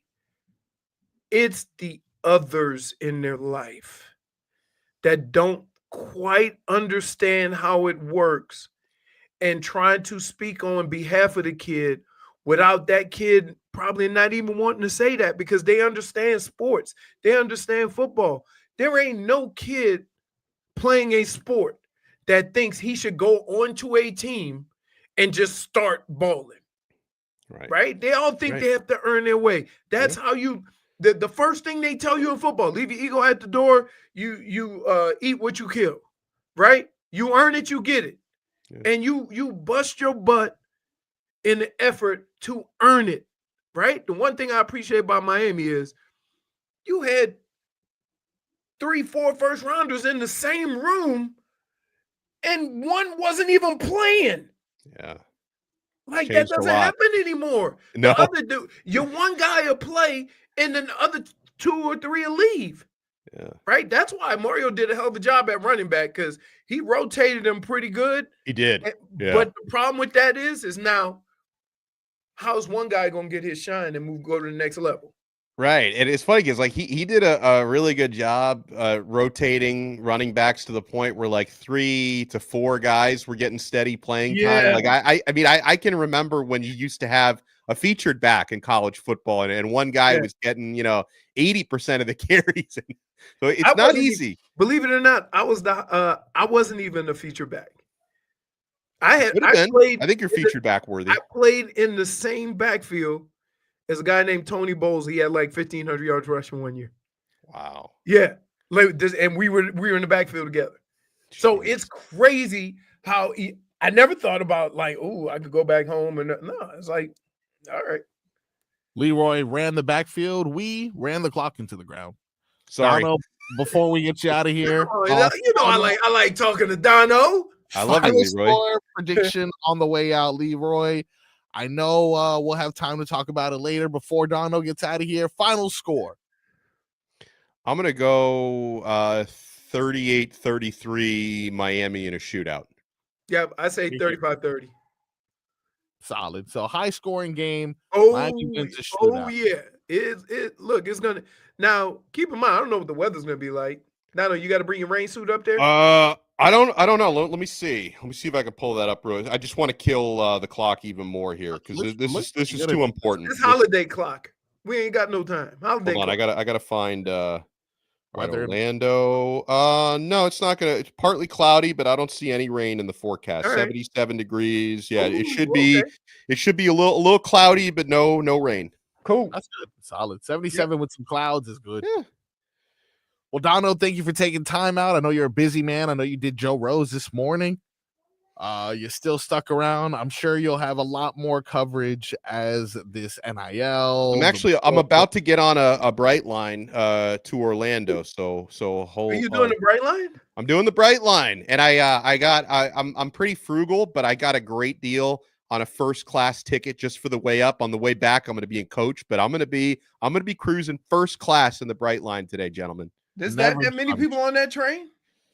Holiday weekend going to Orlando, it's probably going to be packed. Yeah. All right. First class, baby. You deserve it, Dono. Thank you for joining us. And we will be right back with more Tobin and Leroy. No, we won't. Into the sports world. See you guys.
Oh,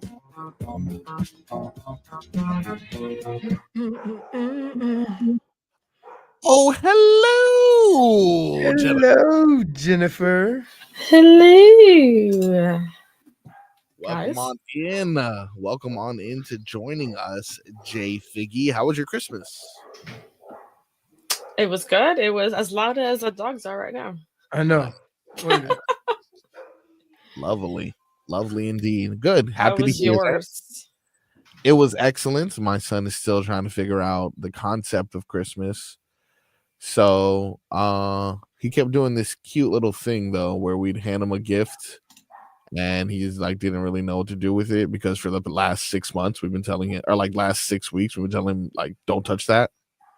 So finally we give it to him, we kind of slightly open it, and then he does this thing where he goes, oh. Try to be Like he's looking around the room like this is a cool new thing. So he'll just go, oh, and then he'll play with the wrapping paper.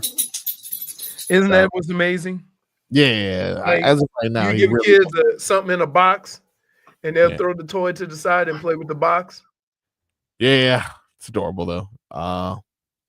Was able to also do a little family photo shoot with him, and got probably my favorite picture of him right now. The curly, look at this kid, man, adorable. You need to get him on. Curly like that. Love It's not as you can't really see too much in that picture, but my wife, she'll definitely take credit for the curlies, as you can see here. That would be her curly hair. Oh, JFig, I didn't show you. Look, It's such a cute picture. Oh yes, Leroy with the matching pajamas. Look at him in that corner. Yeah. Oh yeah, you could hating tell. his pajamas. You could tell. I had nothing to do with that. All I was told was your outfit is on your counter. You were like, I'm just here because I live here. No, and yeah. So it was like three families, four families, right? One had 4, one had 6. My sister-in-law had buku, and we had 6. No, we had 1, 2, 3, 4, 5, 6. Yeah. Now I got a question for you while we're talking about the holidays. No, we've spoke about this in the past, but a couple new traditions have been brought to my attention. Yeah, no, it wasn't my idea. Stop it. No chance. Can you imagine me going and say, hey, I was thinking. That's tough. I think it's so tough. No. Like, look at that picture and tell me that it looked like Leroy was good. I'm like, really? Because here's the problem. Everybody want to take a picture, but nobody is ready to take the picture. So it takes forever to get everybody together to take the picture. I always feel like it's a great idea to take a picture because pictures are forever. But then they ask me to take a picture and I get annoyed. And I don't want a picture. Oh no, I don't even think I took a picture this year. No? I don't think so. I mean, you like for your birthday party, you had well, that was because my best friend she did that? Yeah, that's her because she has like a rental thing for her parties. And she did the decorations and she brought in Scooby sneezed, bless you. And she did like the whole balloon arc and everything. So if it wasn't for her, I wouldn't have had that. Oh, okay. I got you. Now, while we're talking about the holidays, Jesus. I was like, right, like literally, Scooby wanted to get in on that one for sure. Like, I was. She's lying. It was hers. She's lying. I got a couple traditions for you guys. I want to know if you're familiar with this in regards to New Year's as we approach New Year's Eve, New Year's Day, which, by the way, we will be off for those days. 31st, we'll be off. We'll have the best stuff going. And the first, I believe, if I'm not mistaken. Can you hold on 1 second? See where the dogs are going? No, let me. All right, look, you know what, guys? Clearly you hate me. No one wants to hear me have a conversation. So screw me. You know what? Forget it. What do I even, you know what? Let's just go to break. Who cares? Who cares what I have to say? Stupid traditions. Why do I even freaking hate myself? Jesus. I'm Joe's Gecki.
Welcome back to the Tobin and Leroy show. Got Frog Boy in for Tobin all week. Got Leroy returning back from whatever. Had to go out there and give the look. Lay the law down, if you will. No, they ain't. Them dogs don't listen. They want to play. Somebody come over to the house. They want to play with them. How's Dre's nail been? He runs around and then somebody will bump it and he goes. Oh man! So my wife. You remember I told you about the socks that came with the pajamas? Oh yes. Yeah, that didn't fit me. Yeah. She taped it to his foot. Okay. So he's running around. He's running around with a club foot. So he's walking around like Javon Holland out there. But he just goes with it. He's it only hurts when somebody touch it or step on it. But he runs around out back and whatever. Before Figgy, who had to go talk to a groomer, I believe, who's there for Scooby, and before you had to give the look to the dogs, I was going over a few superstitions for New Year. Let's go. For you, these. I don't really have any. I don't. Me personally, I don't. I don't pay attention long enough to remember them. But I did do like certain things. Here, there's a difference between superstition and continuity, right? Yeah, I agree. Athletes like doing the same things. So athletes like doing the same things every day.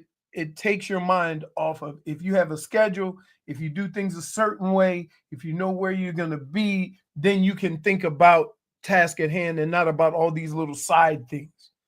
But that's not really a superstition.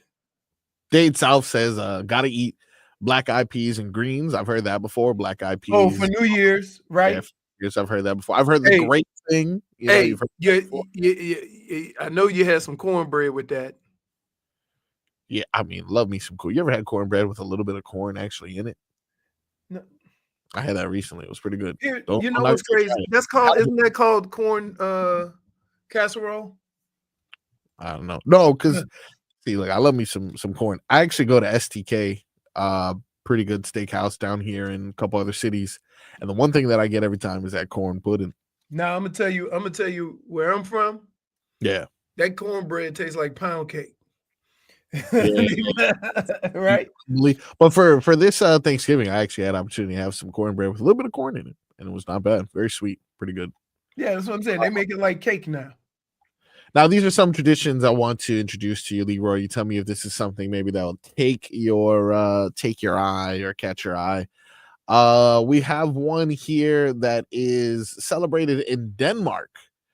You want to banish bad spirits and bring good luck. What you need to do is jump off of a chair at midnight.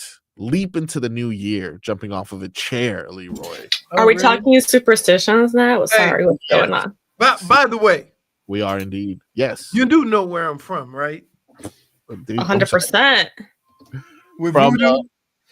Yeah, absolutely. So there has to be, I'm sure, some extracurricular activity in New Orleans and in Hialeah. I'm sure there's going to be some extracurricular activity going on. You know, and it's always the grandmas and stuff like that. Oh yeah, for sure. Yeah, there's going to be some extra chicken bones in certain. They were raised on that. What can we do about it? Because they wasn't raised on Tussin. Nope. They were raised, but Tussin didn't exist where they were from. Yeah. I got another one for you guys. If jumping off of a chair is too much, this one is called first footing. In Scotland, the first person to enter your home after the stroke of midnight is called the first footer and is believed to bring good fortune for the year to come. It's considered especially lucky if the first footer is a tall, dark-haired man. So, someone walks into your home at midnight by any chance, the first person to come in, good luck. And if it's a tall, dark-haired man, even better luck. Usually around midnight, though, I'm leaving. I'm not necessarily showing up to a party, but I have had instances unless you show up and eat food and leave. I did that one time to you, Leroy.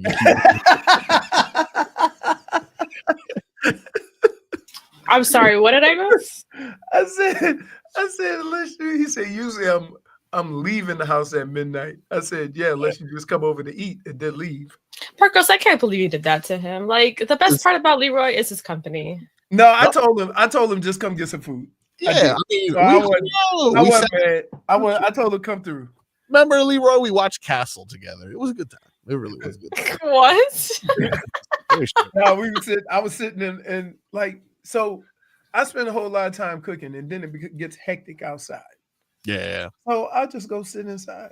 Yeah, Fonz had his friends out there. People were in the pool. So, you know, Yeah. Leroy, me and Dre, we were just sitting on the couch. And then at 12, at 12, we blew some stuff up. Yeah, good times. Good times. Now, what do you think of this one? In case anyone is looking to find their lover next year, I have an opportunity for you to do so. We're familiar with the Christmas tradition of kissing under the mistletoe, but don't throw away that mistletoe because there's another romantic notion about this plant.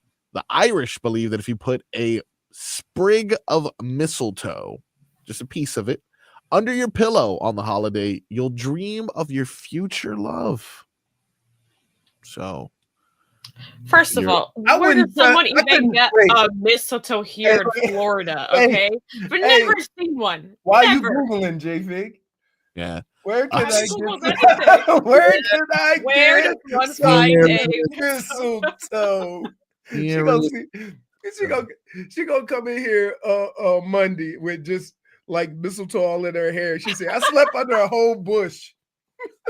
I'll say there is one thing that I do, and I don't know if you consider this a superstition, but I do make sure that my house is as clean as possible, just because I feel like if you start the year clean, you know, that would give you a good, you know, start. But I'm not sure if that's superstition or me just attempting some sort of organization. I don't know. I guess my New Year's tradition is kicking everybody the hell out.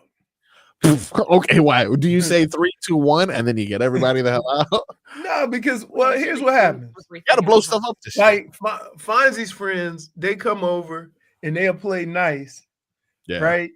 And then 12 o'clock hit, and then me, Mel, and all the old people will go inside, and then all of a sudden you're boom, boom, boom, and they'll go till like 3 a.m. Yeah, for sure. But so I make sure I have enough drinking poo in me. Yeah, that you sleep through it. Yeah. Nice. You may not like this one, Leroy. Many cultures believe that eating lobster on New Year's will bring you bad luck. They say the crustaceans move backwards, which represents setbacks in the year ahead. Ooh, that's rough. Like playing music backwards? I guess they say because lobsters walk backwards. Lobsters walk backwards. Do they? Let me find that out. Lobsters walk backwards. If you Google that, they're known to swim backwards, but they can walk in any direction. Swim backwards. Oh, very strange. You know what? I think that's what they're trying to do. They're trying to show the female lobster their tail. Look what I got. That's a 3-pounder right there, baby. Instead of walking everywhere, you twerk everywhere. That'd be pretty good. Excuse me, ma'am. I'm just trying to get the Velveeta and line 8. Isn't there a commercial of a girl who can't stop twerking? Relatable. Like they take her to get some help or something. I don't even know. What do you guys think of this one? Since we're in South Florida, we're close to several beaches. Oh no, that's Brazilian. South Florida. Oh, Brazilian. Okay, go ahead. If you jump over 7 waves on New Year's Eve, you'll get 1 wish per wave. What if I just jump over 1? If you jump over just 1 wish, that's all you get. Oh, so it's Yeah, then you'd be raging. And, life would be good. This one I don't agree with. This is the last one we're gonna cover. Chicken. You can't eat chicken, apparently. Did you know that chicken is a superstitious food to eat on New Year's Eve? It's because chickens have wings. Some people believe that eating them will cause all of your luck to fly away in the new year. So you got to eat a flight. So what can you eat? So eat a cow. He's pretty stable. Grapes. They say 13 grapes, and then I see here pomegranates. If you break grapes, isn't it 12? It's probably 12. Yeah, one for each month, right? So but is there one for good luck too, though? I can't remember. Hey, so my question is, yeah, how much wine does 12 grapes make? It's a good question, my friend. Because if I pick a bottle, that's the same thing. Pretty sure it makes one sip. Does 12 grapes make? Not even close to enough, apparently. Typically, you need 12 to 15 pounds of grape. No, okay, because that's for a gallon of wine. Okay, likely less than a teaspoon. Wow, that's crazy. So that's basically the medicine. Yeah, for sure. Any of those traditions? Do you guys think that's going to be on your list? Jumping. The only one that I could think of that we had is New Year's Eve cabbage. Right. What is that for? I've never heard that one. Don't know. Green cabbage. Yeah. What about the suitcase thing? You guys ever had the suitcase? Ever seen somebody walking up and down with the suitcase? I've done the suitcase before, but that was. And they were walking around their house, right? What's the? No, you leave. You manifest more travel. You got to carry. No, what happens? Don't you take it? What is it? Who runs around their house a bunch of times for New Year's? Just like runs around the house. Yeah, around their house. Yeah, that's the thing. I don't know. I've always heard to like get out of your house with a bunch of bags for luggage and for travel. And I ran up and down the street that way a couple times in my life. What did I tell you about that? There goes Figgy. Running up and down the street. I've done the grapes before. Just imagine you see me running with luggage. Do you see how red Jennifer is right now? It's also hot right now. No, I know why. She knows why. Nobody else knows why. Oh, not allowed to run. Not allowed to run. You look like a Baywatch model with your grapes in your suitcase. Really, Marcos? She's like got the grapes and suitcase behind me. Oh, wait. It's a suitcase full of grapes and somehow there's a bunch of mistletoe. We're gonna clean this up. You're gonna be like dude from Coming to America. Who's gonna clean all this up? I ran into a mistletoe tree, if that's even a thing. Yeah, that's right. You gotta hide it under your pillow now. I don't even know what a mistletoe tree I don't even know what that looks like. Right. Yeah, that's an up north thing. It has to be. Is it? I mean, so is it. I never had pumpkin until I went up north. There you go. We don't do pumpkin in New Orleans. They don't have cool things up north like, oranges or key lime. You can find it in gardens, orchards, parkland, and even churchyards. Cool. Mistletoe? Yeah. Oh, so we're going to be kissing at church. Look at that. In the name of Jesus. What is wrong? When we come back, we are going to play Bowl or No Bowl right here on the Tobin and Leroy Show.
Welcome back to the Tobin and Leroy show.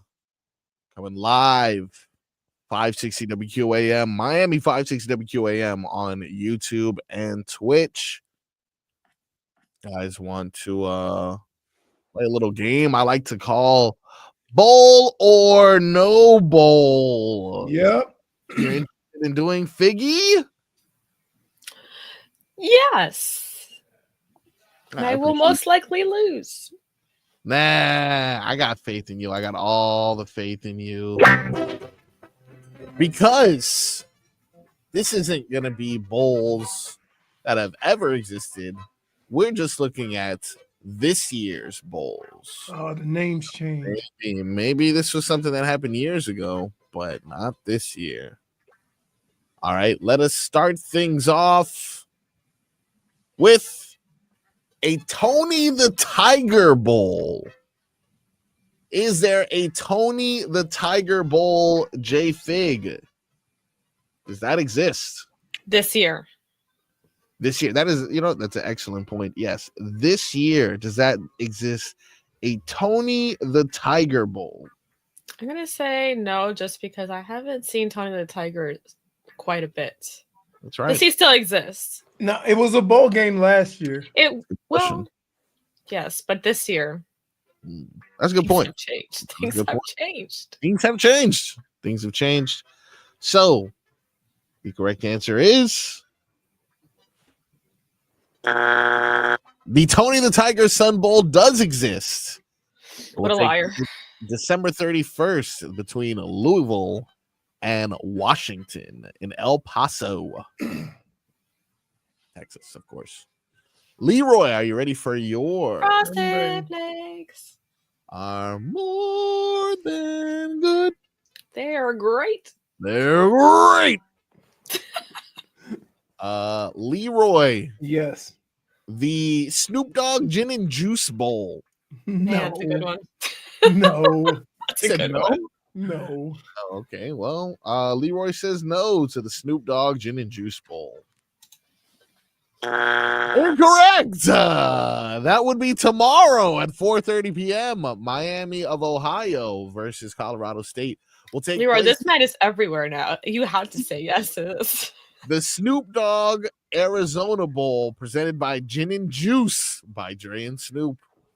That takes place tomorrow at 4:30. You're gonna watch the Gin and Juice Bowl, Leroy. Leroy is rolling his eyes right now for the radio audience. I don't understand. Not a fan? Not a fan of that one?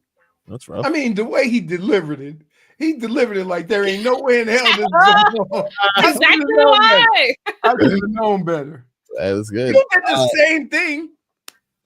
Yeah. What?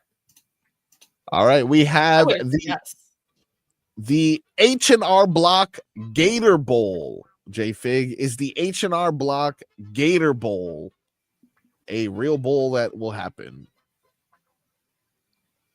This is a trick question. That's fair. That is a fair. I want to say yes, but the gator at the end is throwing me off. I don't like that. All right. I mean, that's a good call. Yeah. So far, sound logic in everything you've been saying. I don't know. You're tricky. I don't know. Right. I'm gonna say false. Okay. She says the H&R Block Gator Bowl will not be a bowl. Where is it played? Jacksonville, Florida. That's too close to Tampa, and that's where the people who own another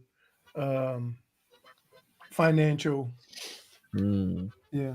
All right, go. So JFig says it is not a bowl, and that answer is correct. Yeah. It is indeed the Tax Slayer Gator Bowl. Tax Slayer. Yeah, as opposed that sounds so metal. Yeah, I like it. They will slay your taxes, I'm assuming. Very strange. The AutoZone Bowl, Leroy. Oh, yeah, that's a bowl. The AutoZone Bowl, you're positive that is a bowl this year?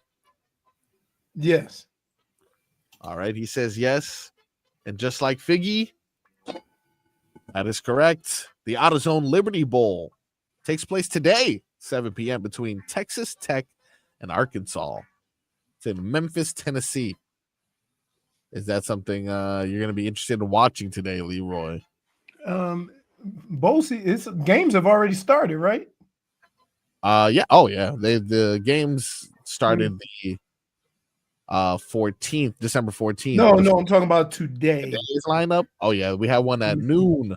The Lockheed Martin Armed Forces Bowl, which I wouldn't have guessed is a real bowl. We have the direct Oklahoma beating the brakes off Navy.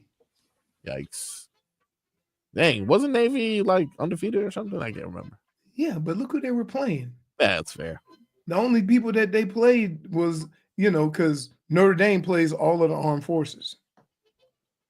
All right, JFig, your turn again.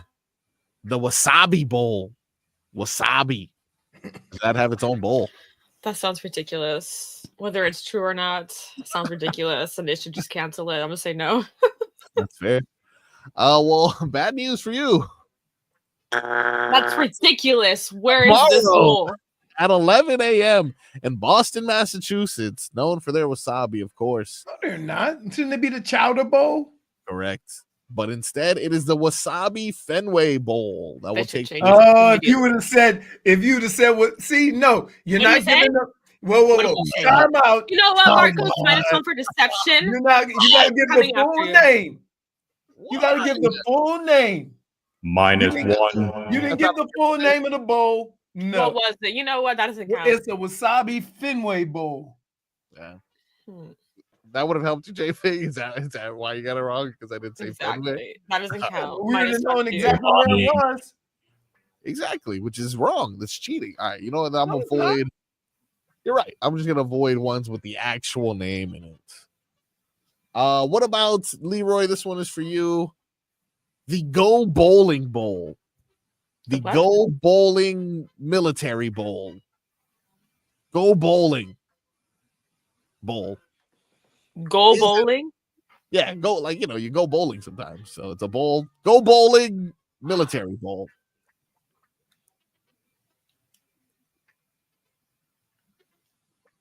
Yes. All right. The Go Bowling Military Bowl. Indeed. Is a bowl. Tomorrow, the Go Bowling Military Bowl at 5:45 p.m. between East Carolina and NC State. I was close. Or was that a guess? I was close, man. I knew the Military Bowl. The sponsor before it. See, it's like the Tostitos Fiesta Bowl. Yeah. But that's not a thing anymore. Getting kind of hungry now. Thanks. What about McConaughey? JFig, what about you remember all the Uber Eats commercials? Why does football? Oh yeah. I love that man. The Art of Sport LA Bowl. How about that? The Art of Sport LA Bowl. That sounds like the Art Basel of Bowls. Yeah. Hosted by Gronk. Okay, say it again. The Art of Sport LA Bowl. Hosted by Gronk. Sounds like a trick question again because you added his name. That's very because I don't like you right now.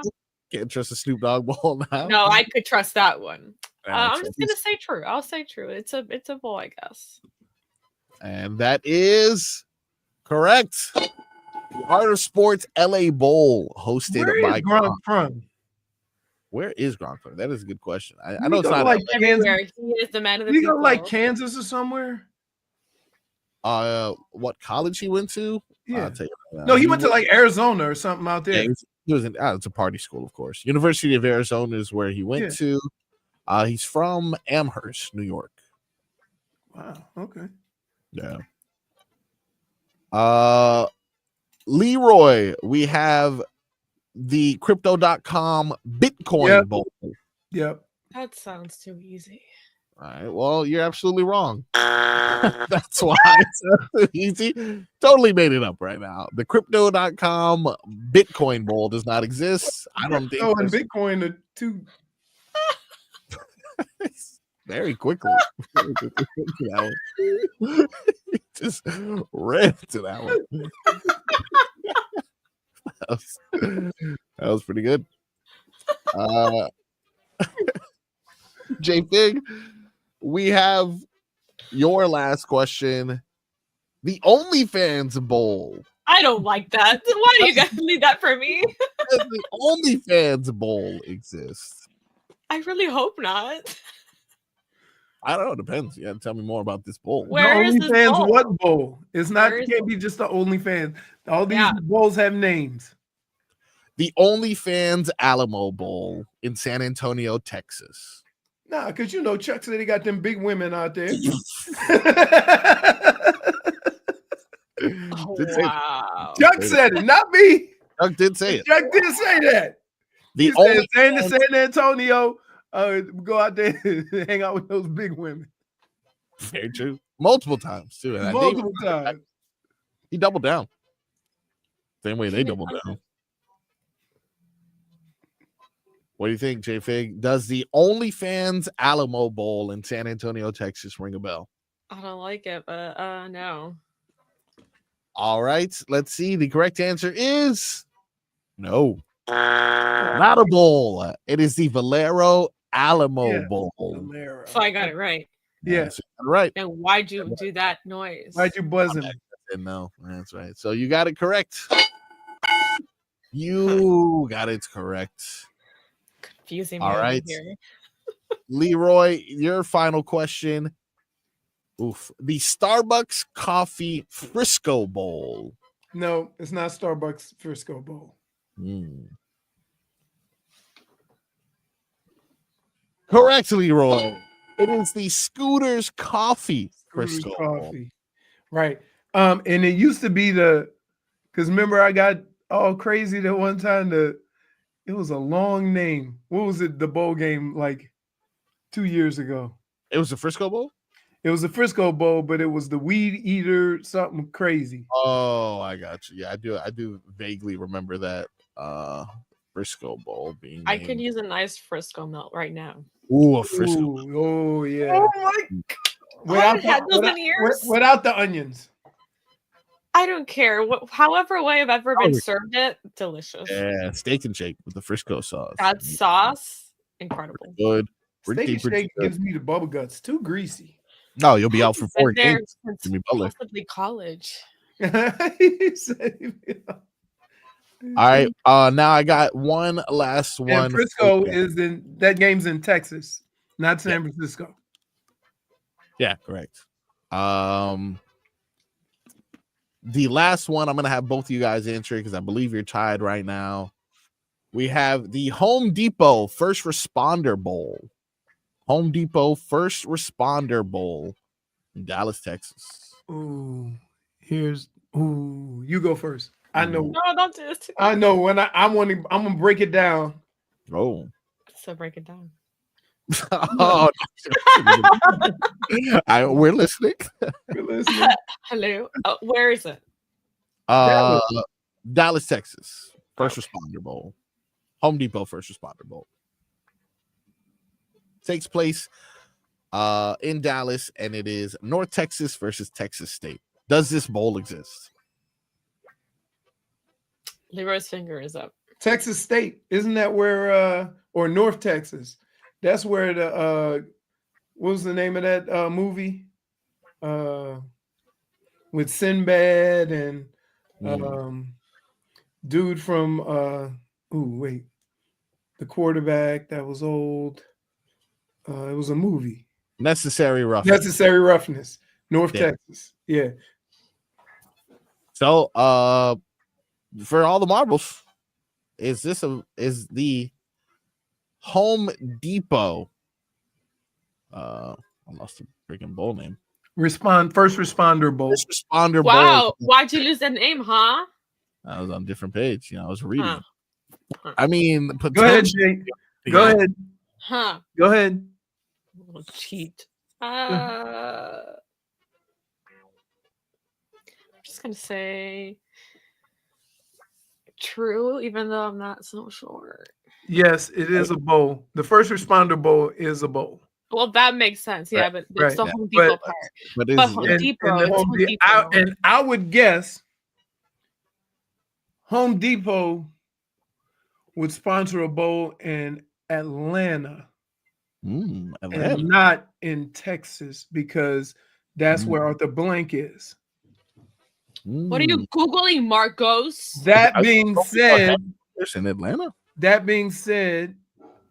yeah, he owns the Atlanta Falcons. Oh, I didn't know the Home Depot Why had. why wouldn't he have a Home Depot bowl in his building? Don't they already have the Peach Bowl? Or am I Yeah, but they have a couple of games. They have 2 bowl games in certain cities. Remember, the Orange Bowl was played here and the playoff. So I'm gonna say, what did you say, JFig? I said true. Ooh, Home Depot headquarters in Austin, Texas. True, it is a bowl. Home Depot. All right. Well, ladies and gentlemen, this one for all the marbles. You guys both picked the same answer.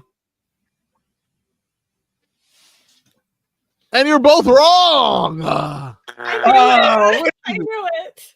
It is the Serve Pro First Responder Bowl. You were Googling too much. Look, Drives me here's the insane. thing. My logic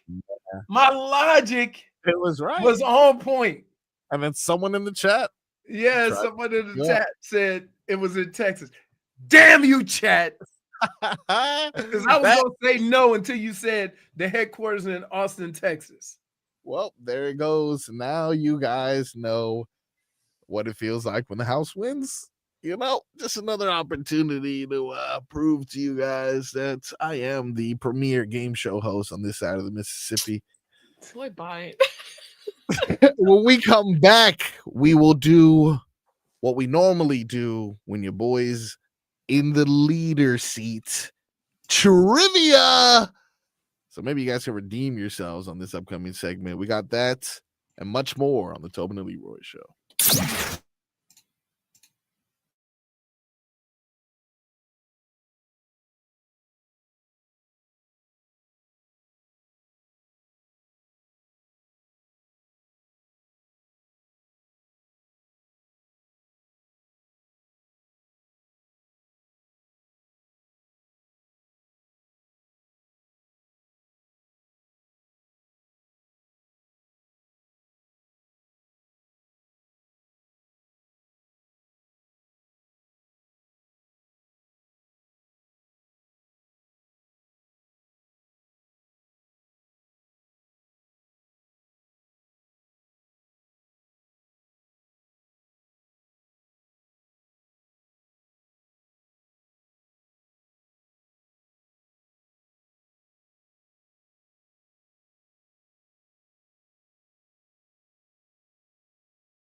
Welcome back to the Tobin and Leroy show. Second to last show before the new year. We got one more show on Monday to reflect on the Dolphins game, the Hurricanes Bowl game, whatever the Heat do and the Panthers do this weekend as well. I just noticed. What's wrong with your hair? Me personally? It looks like you got a hairpiece on. No, I just did Like this. you're on the sun. Right? It looks like you just put. Yeah, it was looking all crazy. Yeah, sorry about that. I was stressing out on the break. Really? I highly doubt that. I was trying to do math. That's why. I was trying Oh, you trying to figure out time in, time out. I was trying to add commercial breaks and interview times. And that is only because we will have our interview shirts on in the final segment. I don't even know if it will be available for video, to be honest. It may just be an audio last segment. But we got a chance to speak to Donno earlier in the show. He broke down all things Miami Hurricanes as they prep for the Pop Tart Bowl tomorrow, which, yes, is a real bowl. Is a real bowl. Had you told me that last I only went to 2 different bowls. Yeah, Rose Bowl and Hawaii Bowl, right? No, Hall of Fame game. Hall of Fame game. That's a bowl? Yeah, we played Alabama. Oh, Hall of Fame game bowl, but that's a bowl No, though. it was called Hall of Fame game. Huh. Oh, no, it's called the Hall of Fame Classic. Now. Oh, no, okay, I lied to you. It was the Hall of Fame Bowl. You're 100% correct. The Hall of Fame Classic is what it was called from 77 to 84. And then from 85 to 90, it was called the All-American Bowl. But from 96, I'm sorry. From 85 to 90, it was called the Hall of Fame game. Hall of Fame Bowl played in Tampa, Florida. Hall of Fame Bowl? Collegiate Bowl game? Hall of Fame Bowl. Was it in Tampa? Yeah. Yeah, it was in Tampa from 86 to 95. Yeah. Oh, it was later renamed the Outback Bowl. Okay. Yeah. Yeah, that was from 96 to 2022. And it is now known as Leroy. Do you know what that bowl is now called? No. The ReliaQuest Bowl, of course. What the hell is that? Yeah, but I played in that against Alabama. Yes. And it's weird because back then Alabama was okay, but not, not like Nick Saban, Alabama. Right, exactly. But they did won a national championship in 92. Cheated. But yeah, so that was that was crazy. So, and we beat them. I was 2-2 in bowls. Lost 2 Rose Bowls. Poof. Yeah. I played in the Orange Bowl in Pee Wee football, Leroy. Is that the same? Is that the same as what you did? Well, first of all, yeah. You saying I played Pee Wee football is funny. Yes. Why is that? Because I don't ever picture you being Pee Wee. I was always trying to bring that up. Let it go. I'm just saying, he always yeah. It's a good team. You guys don't know the talent that came from that team. Do you know the talent? Yeah, yes, not me. Yes, the Miami Heat pulled away with a victory yesterday, 89-88 against the Orlando Can I Magic. just tell you that was wow. They built. Stephen Ross should hire everybody on that team to come build this next building. It's a brick. Yeah. And then I saw a little bit of OKC, and SGA went off. He does that. That is something he is known for. 45 points, which is weird because his shot doesn't you know what I mean? When you think of a good shot, you're looking at, Steph, you're looking at even Tyler, they, pure, just like when they shoot it, it looks like it's going in. He has that weird delivery, but buckets. Numbers don't lie, man. He is averaging 31 points on the season and is definitely taking a step forward in regards to becoming one of the many faces of the league. The Miami Heat, though, are back in action. No word on yet whether or not Bubble Guts McGee. Old Bubble Guts McGee will be showing up tomorrow at 3 p.m. But even if he was there, Leroy, you wouldn't have a chance to watch him because you will be getting ready for your flight at that time as the Heat take on the Hawks tomorrow at 3 p.m. Hopefully, score a boatload of points. Yeah, absolutely. The Hawks do score a boatload of points, not the measly Hawks of the past. And you know the East, especially in the middle there, a lot of back and forth in regards to standings. The Hawks just came off of a game against the Bulls where they scored 141 points. So with that being said, the Miami Heat would need another 2 games to reach that much. Just think about this. To win that game, they would have to score another 54 points. Yeah, and I think you're wrong. 53. Sorry, 53. There you go. My bad. Yeah, I just got to keep you in line. What can I say? You just said your head almost exploded for trying to do math. I did. I was very stressed. I didn't figure that out necessarily.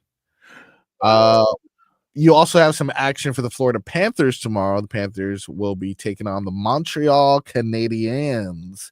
So if you have an opportunity to watch that and you're not focused on any of the football going on, be sure to catch that right here on our flagship station for the Florida Panthers. Oh, I missed that in the chat. What? I miss my baby. Oh, yeah, that was strange. I'm like, you don't need no mistletoe. I don't like the idea that people can refer to dogs as babies or their fur babies, if you will. It's not the same thing. It's because you don't like your dog, so I don't know why you're coming after me. No, it just knows that he has a kid. It's a Chihuahua. It's a bad dog. There's no way that you expect me to like that damn dog. It's a rat, and there's nothing you can do to make me appreciate that kind of animal. Well, this could be a different breed. Do you I guess I don't want to put you on the spot necessarily, JFig, but when Scooby okay, you know what? I'll see with that. Hypothetically, then, because you can always wiggle out of this one. Okay. If your dog were to hypothetically take a dump on a walk, you picking that up? On a walk? Yeah, on a walk. On a walk. On the pavement. Yeah, not on the pavement. Grass. Someone's grass. Honestly, I used to not do that. But now that I see that it's become such an issue over the years, I do. I pick up. Wait, first of all, that's very nice. If Scooby takes a dump, you got to go on a seek and destroy mission to find it. Right? I don't need radar. You're not wrong. The other day walking, I couldn't find it. Here's what you do. Hey, so listen. Wow. I know what me and Tobin would do, and I bet you, I'm betting money. JFig does this. Oh no. Scooby goes boo-boo, right? Yeah. She goes down, looks around, reaches down, doesn't pull up nothing, and keeps it going. Keep it moving. Don't lie. Don't lie. I am a woman of the people, Leroy. I would never do that. I care for my neighbors. If I take Oreo out, right, and he drops a couple of nuggets, I look around, I go down. But you know what? You don't have to look around. There's cameras now. Yeah, but it looks like I'm picking it up. What about your other dogs, Leroy? Because I know your other dogs put out some human-sized mountains. I got to pack a shovel and a garbage can on the wheel, and just like I'm one walking dog with the shovel on the back and pulling the trash can. I am a pooper. Trash pooper. No, not me. Because wait, I don't know what it is. Yeah. If Zeus goes out the back door, do his business, come back in.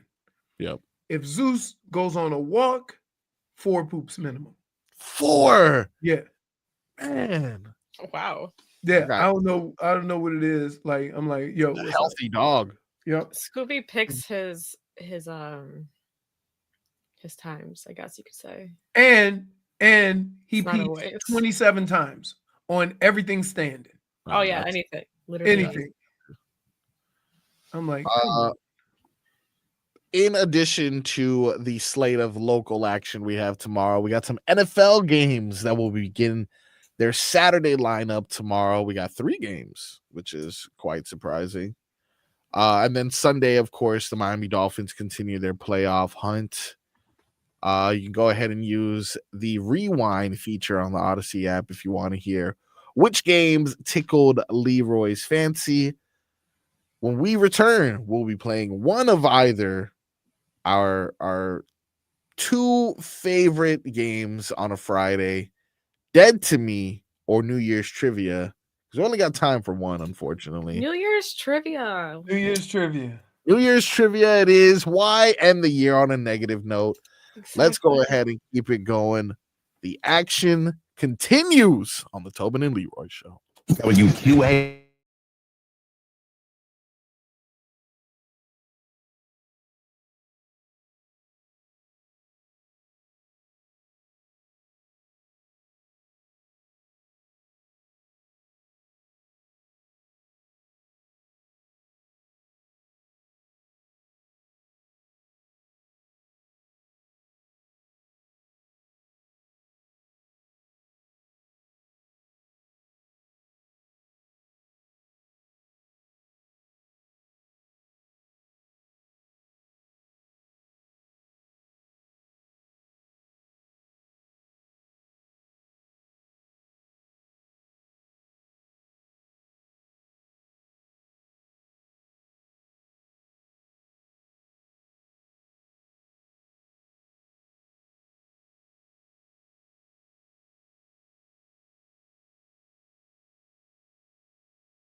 Welcome back to the Tobin and Leroy show. It is one of the final segments of today's show. We do have coming up after us right now, Hockman and Crowder, but you will get some Canes talk with Donno and the gang here as he's coming up next. But we would be remiss if we didn't go to our favorite part of this show, an opportunity for them to compete, none other than themed New Year's trivia. All right, we got to do a rapid fire of this trivia. So I'm gonna make sure that I give you questions that you guys won't have to ponder on very long. So Sounds good. I will start with this question, Leroy. In what year did the ball lowering celebration in Times Square first take place? Was it in 1900, 1907, or 1910? 1910. The correct answer is 1907. JFig. Leroy's face. JFig, how much back to 3 generations of my family to even know, like, My family. How much confetti drops in Times Square on New Year's Eve? Are you serious? Is it? Is it a teaspoon, a cup? Is it more or less than 1 ton? And by the way, if you're asking how many pounds is in 2,000. 2,204. 0.62. Is it more or less than a ton of confetti dropped in Times Square? Well, Scooby's dying to answer. Scooby just came in from his grooming experience, so he's very out of breath. I don't know why I want to say less, because isn't a semi truck like a ton? No. A semi truck is like 4 tons. Semi truck weighs up to 35,000 pounds. Jesus. Which is a 17. A full one 17 tons. 16 Which is 17 tons? 17 tons. Yeah. How much it weighs, not what they could carry. I don't know, but I picture it and I'm just like, I don't know if that's you know, it's crazy. I tried to make this pretty, quick in regards to, like, I just gave you it's either. Okay, so say it one more time. 1 ton, you're saying, right? I'm gonna just say true, sure, whatever. Okay. More or less than a ton. I say more, I guess. No. Yeah. Okay. Can it be the equal amount? I don't know. No. Equal of that. It was not. I don't understand. Okay, just say more. Just say more. Wow. All right. She says more than a ton of confetti. That's a lot of confetti. Answering that question like that, you better sleep on a boatload of mistletoe. Help me find some. Is correct. People send me locations. More than 1 ton is the correct answer, JFig. Now, I am back to Leroy. Leroy, which city drops a giant chocolate kiss at midnight on New Year's Eve? That one's easy, I think. Really? Isn't it where's Hershey, Pennsylvania? I think you read the chat. But No, that's No. very obvious. no, I was just thinking of where Hershey is. That's all. That is a excellent answer. Leroy gets on the board with 1 point. Like, I've actually been there. Really? really? Yeah, that's why. Find any mistletoe? No.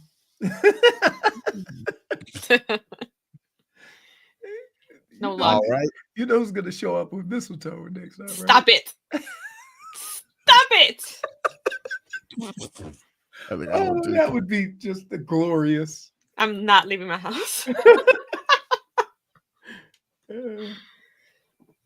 On which day do many people give up their New Year's resolutions? This day is informally known as Quitter's Day. Is it January 2nd, the first Monday in January, or the second Friday in January? Which one is known as Quitter's Day? Is it January 2nd? Is it the first Monday? Or is it the second Friday in January? Is that for me? Yes. I'm gonna say the Friday, just because people try the 2 weeks. Mm-mm. No, Mm-mm. because I've always said Mm-mm. don't go to the gym for the first month. You know, Yeah, 'cause it's too there's too crowded. many people. Yeah, Mm-mm. exactly. It's the So you're second. saying, mm-mm. Yeah, because people say New Year's resolution and then they quit the next day. All right. So That's very quick. That's very quick. That's why you're called a quitter. I don't know. informally, this day is informally known as Quitter's Day. Well, I don't know. I don't look at the calendar that much. What is it? Am I right or wrong? Which answer are you going with? You're going with your answer of the second Friday? Yeah, I'm trying to have more hope for the people. If not, I'm just saying Monday. But Well, thank God you had hope for the people, because that is correct. What? Friday in January is informally known as Quitter's Day. You ever seen that? They have a commercial on. He said, "I'd like to cancel my membership," and he goes on loudspeaker. Attention, all workout. We have a quitter. that's embarrassing. All right. Right now, JFig has 2 points. Leroy, you got 1 point. In Italy, what color underwear do people wear on New Year's Eve to bring good luck and love?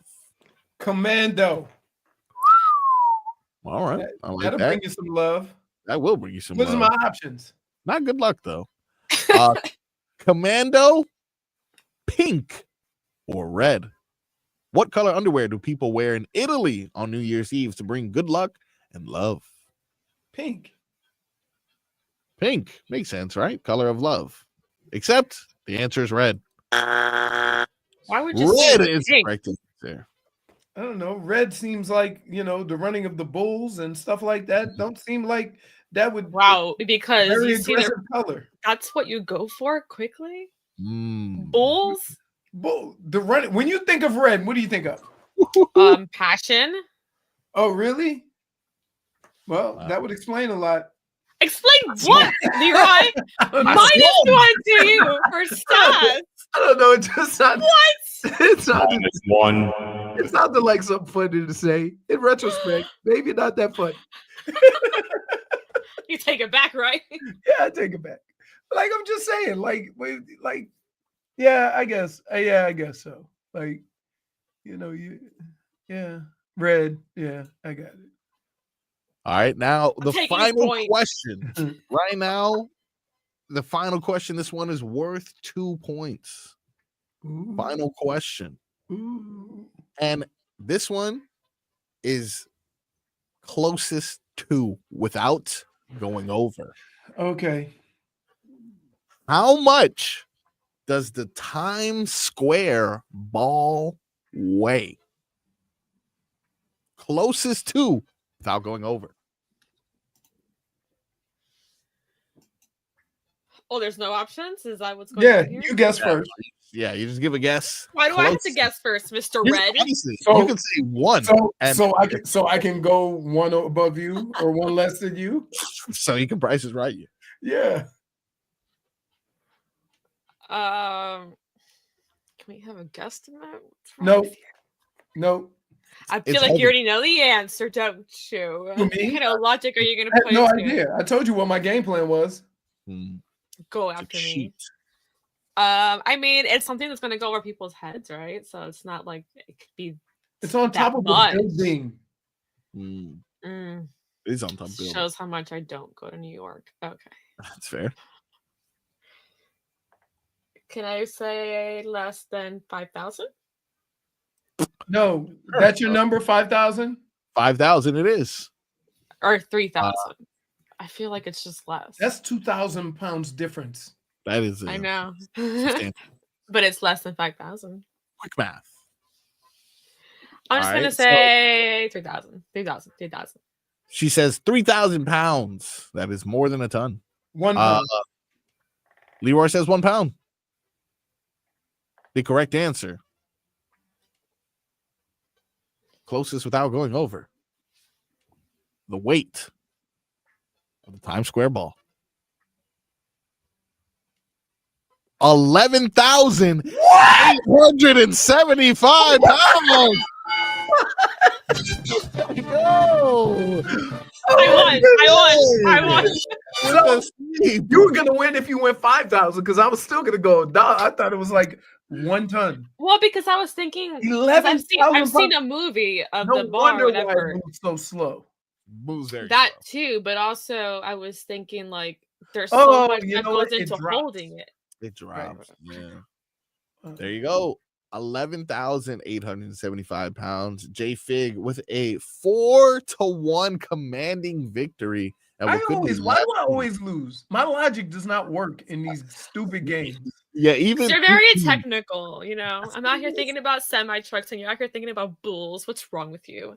What's going on? Well, when I think of the running of the bulls, I don't think sensual and he said Exactly why Italy. you got it wrong. He said Italy, so I'm thinking Yeah, over Italy there, is very not here. passionate. I don't know why Running would the you go Bulls for is in Spain, bulls? isn't it? Yeah. Isn't that Europe? Yeah, true. Okay. Well, you heard it here first, Send me a whole ladies bunch. and gentlemen. If you're looking for your lover, wear red panties and hide mistletoe underneath your pillow and all the other strange traditions you can do. Please run around your house. So JFig is gonna have mistletoe, run around her house with a suitcase full of grapes. I already told you it's gonna have mistletoe and grapes. Jump off of a All- chair. Don't forget. And Scooby's gonna be in red barking. If you see me running, just don't even address me. Just let me be. All right.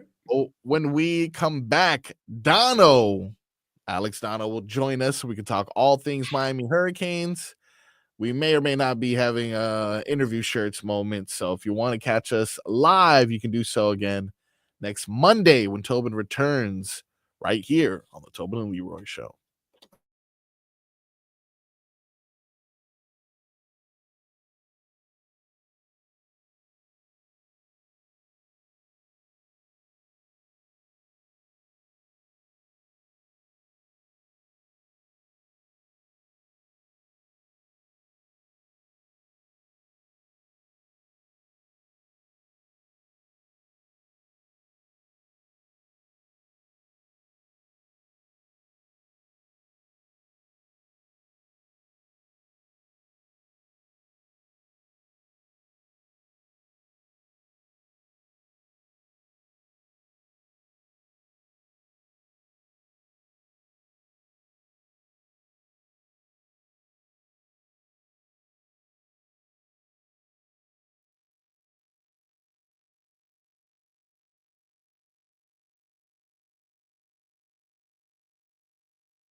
Houston, we do not have a problem because our boy Donno is here.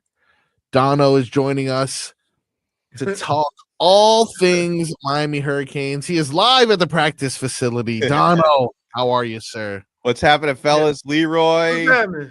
Frogman. I appreciate you Yes. guys for having me on. I've grown. Hey, I'm so Donno, I just want to are people aware how impressive Cam Ward is by just the way he's gone about not only the season, his approach, but the fact that he said, "Yeah, I'm playing in this game. Why wouldn't I?" I think one of the things to appreciate from that, he realizes where he came from. He was a 0-star recruit, and now he gets an opportunity to play on the biggest stage. Forget about the NFL or whatever. He enjoys this, So isn't that? I mean, that has to be like going through that organization, going through the building. Like everybody has to be extremely impressed with that. It's super refreshing, and I know it's appreciated within the facility. And Mario Cristobal had a news conference this morning, and he talked about it and just really bringing up Cam Ward's DNA because he's wired different. Like Right. he's not. He's not pragmatic about the business side of football the way that certain other players are. Like in Ward's mind, it's like, why wouldn't I play? We have another game. why? He's been in Miami for 11 and a half months. He's been the leader and the face of the team for that time. I also think it matters to him to set the example for his teammates. And I don't expect Miami to have 100% opt-in tomorrow, but I think there are going to be a lot of players who are opting in because they followed Ward's lead, and I think it's a little bit infectious the way that he does that. Right. And for Ward, Ward talked about it over the last couple of weeks. Cristobal talked about it today. Cam Ward just wants to finish the job that he started here. Like it's not, he would view not playing in the Pop Tart Bowl to him would be, leaving his team high and dry, and that's not the way that he approaches this. And I don't really think there's anything he could do to raise his draft stock at this point. He's obviously taken a little bit of a risk by playing, but I do think that's the thing that I question, right? Like you could have a bad game, right? But how can one game jeopardize your status to the point where it drops you? And I would say this, that those people that are dropping you already had questions before that. Right. Yeah. I think the only real risk he would take is, the risk of potentially, picking up an injury. He does move a bit nonchalant in the pocket. I think that's one thing he has to fix. Also, I don't know of him ever in his career ever missing time due to injury. Like and he got sacked a lot at Washington State. Like Miami kept his jersey pretty clean. At Wazoo, he was on the ground every other drop back. Right. And he's just there's certain guys, Leroy, that are just that their bodies are just more immune to picking up knocks and things. Right. And so I'm impressed by that and by him. Here's what worries me about this game. Anytime you play somebody out west, whether it's southern, northern, one of the things that they have in their DNA is scoring the football. Once you get out west, I have questions, as do we all. What has happened to this defense this year? Oh, the defense is the reason why Miami is not preparing for a playoff game. Right, and basically they're not undefeated. That's the reason why, Leroy. And there's it's why I think the Pop Tart Bowl is going to be a high scoring game. I think even with maybe some of Miami's receivers won't play. We're not sure about Restrepo. Isaiah Horton has already left, so we know he's not playing. Sam Brown and Restrepo are question marks. Elijah Arroyo, though, does plan to play, Miami star tight end. So you're going to have some young receivers. You will have your steady tight end. I still think in Miami's running game, because Iowa State lacks some things to be desired with their rushing defense, so Miami should be able to have success there. all this to say, I think both teams are going to score. Which is why, I was looking yesterday at an over-under of 55.5. That number has gone up to 57, and I think it should be even higher than 57 probably It might for be the over-under. in the 60s by the time the game starts. Yeah, so obviously, the Miami's had extra time off, and they've had a chance to prepare for one opponent because they've known for a month they're going to face Iowa State. So hopefully they've taken advantage of that time. But I don't think they can change the DNA of this defense, Right. from the end of the regular season until now. So can they try to do I think part of the problem that they had on defense was it almost seems like guys didn't know where they were supposed to be, or guys, and so it's not, and I don't know if it's the defense is too difficult or too complicated or what have you, but there's too many times during a game where they're looking at each other. Yeah. And so it doesn't have anything to do with talent. So I always had a theory. If they ain't going to cover, blitz them. If your guys ain't covering and you sitting there dropping back and giving up chunk plays, just blitz them. Blitz them all. Yeah. Ain't nobody covering.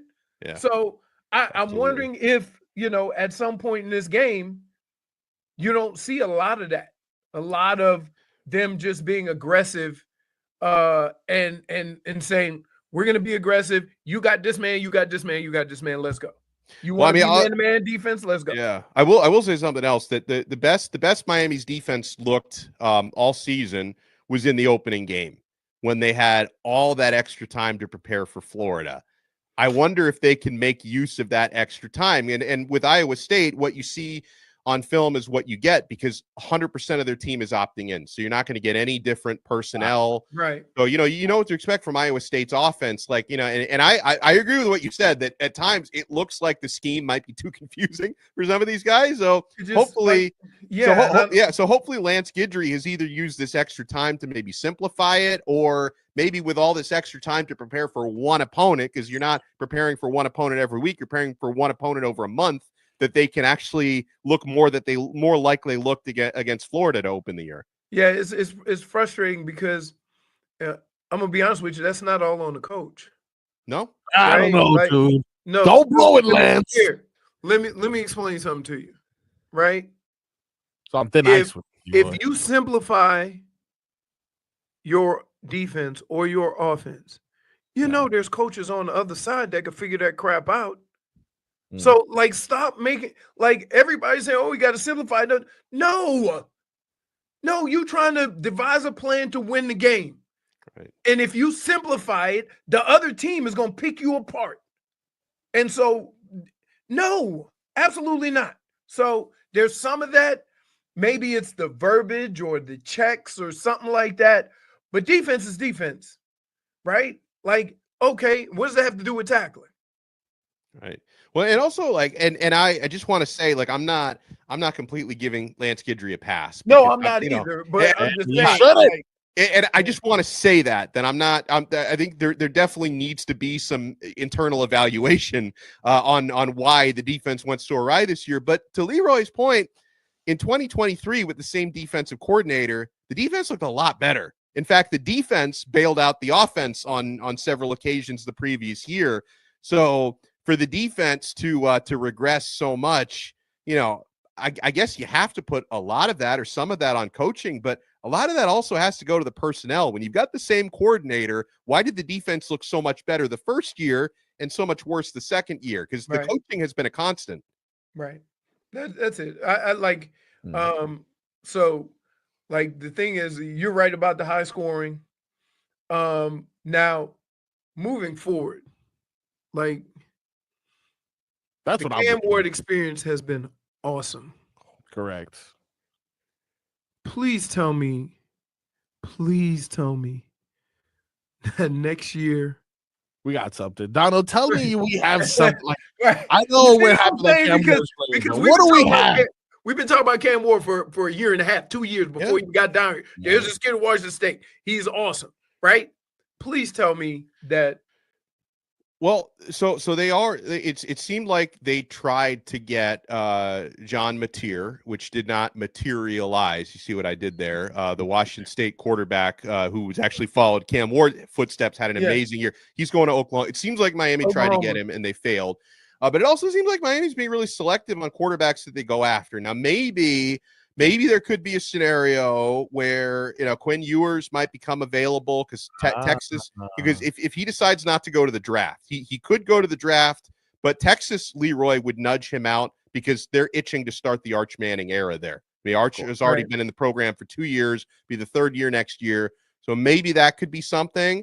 At the same time, I'm not like waving my pom-poms. I don't know if Quinn Ewers is Cam Ward. Oh no, he's not. There is no Cam Ward walking through that door, Leroy. Like whoever is Miami's quarterback next year, that's not going to be Cam Ward. Like if you want to be better next year, you've got to be fortifying other areas. Now, I'm not all in lock, stock, and barrel on getting any transfer quarterback. Like Miami didn't go after Fernando Mendoza, who ultimately went to Indiana, and I'm kind of glad that they didn't, because at a certain point, unless you're finding a Cam Ward caliber guy, you're going to end up like what Michigan did. Yes, like you've got to give the guys who are in your room an opportunity, like the quarterbacks you have right now. Because the thing is, the biggest, and there'd be a competition. You got three guys in your quarterback room: Emory Williams, who's the most experienced relatively out of the three; Judd Anderson, who's going to his second year, hasn't played; Luke Nickel coming in as a true freshman.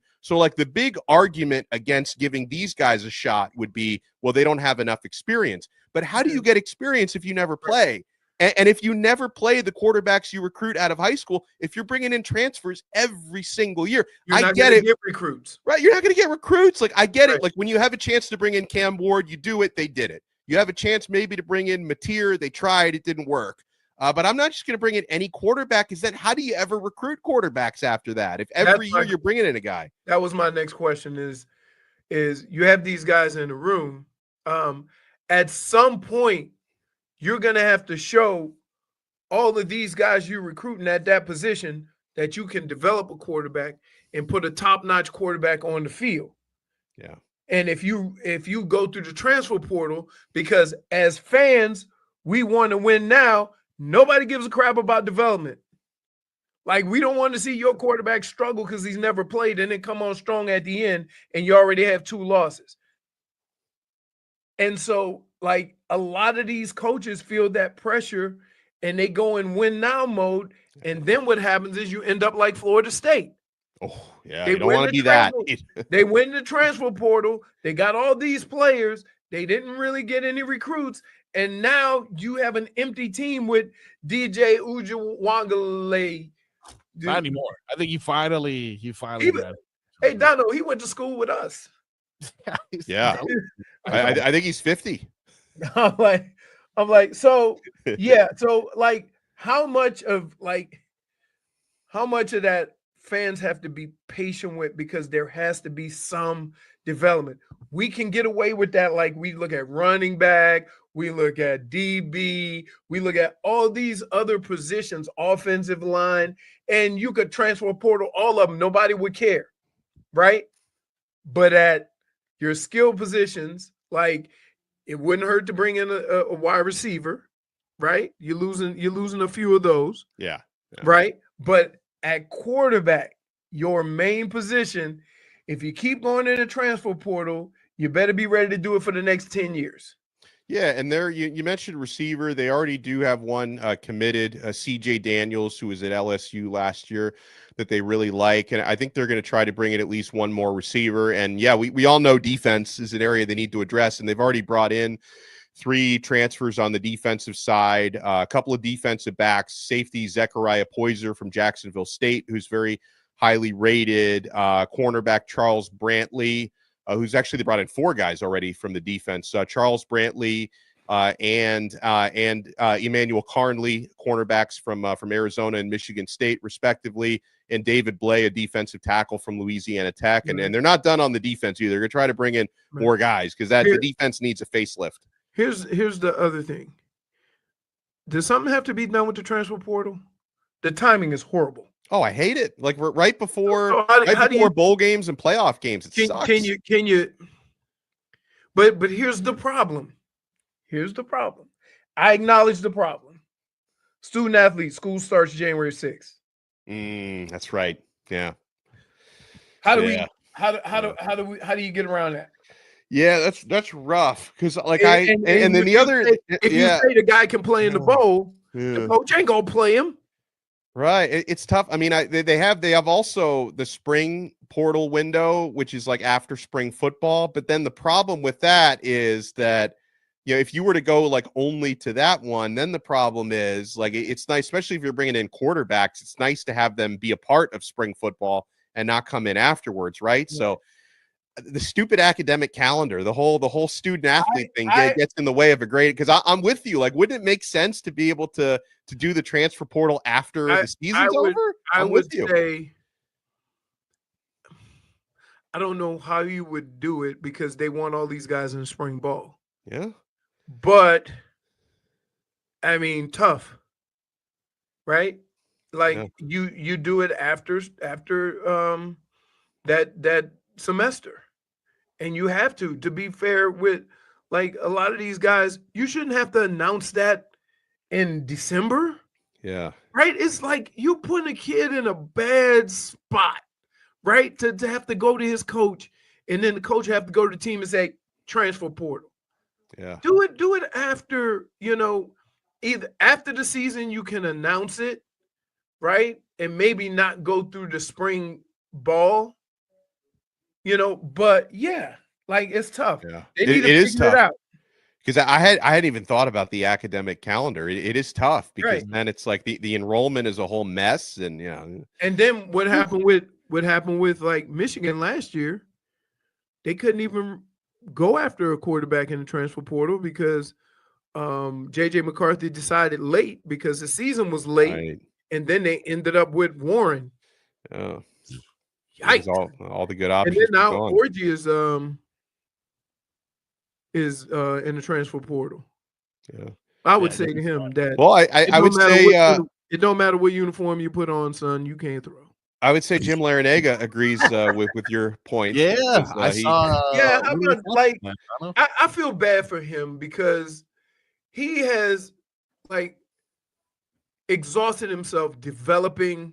Oh yeah, these young men.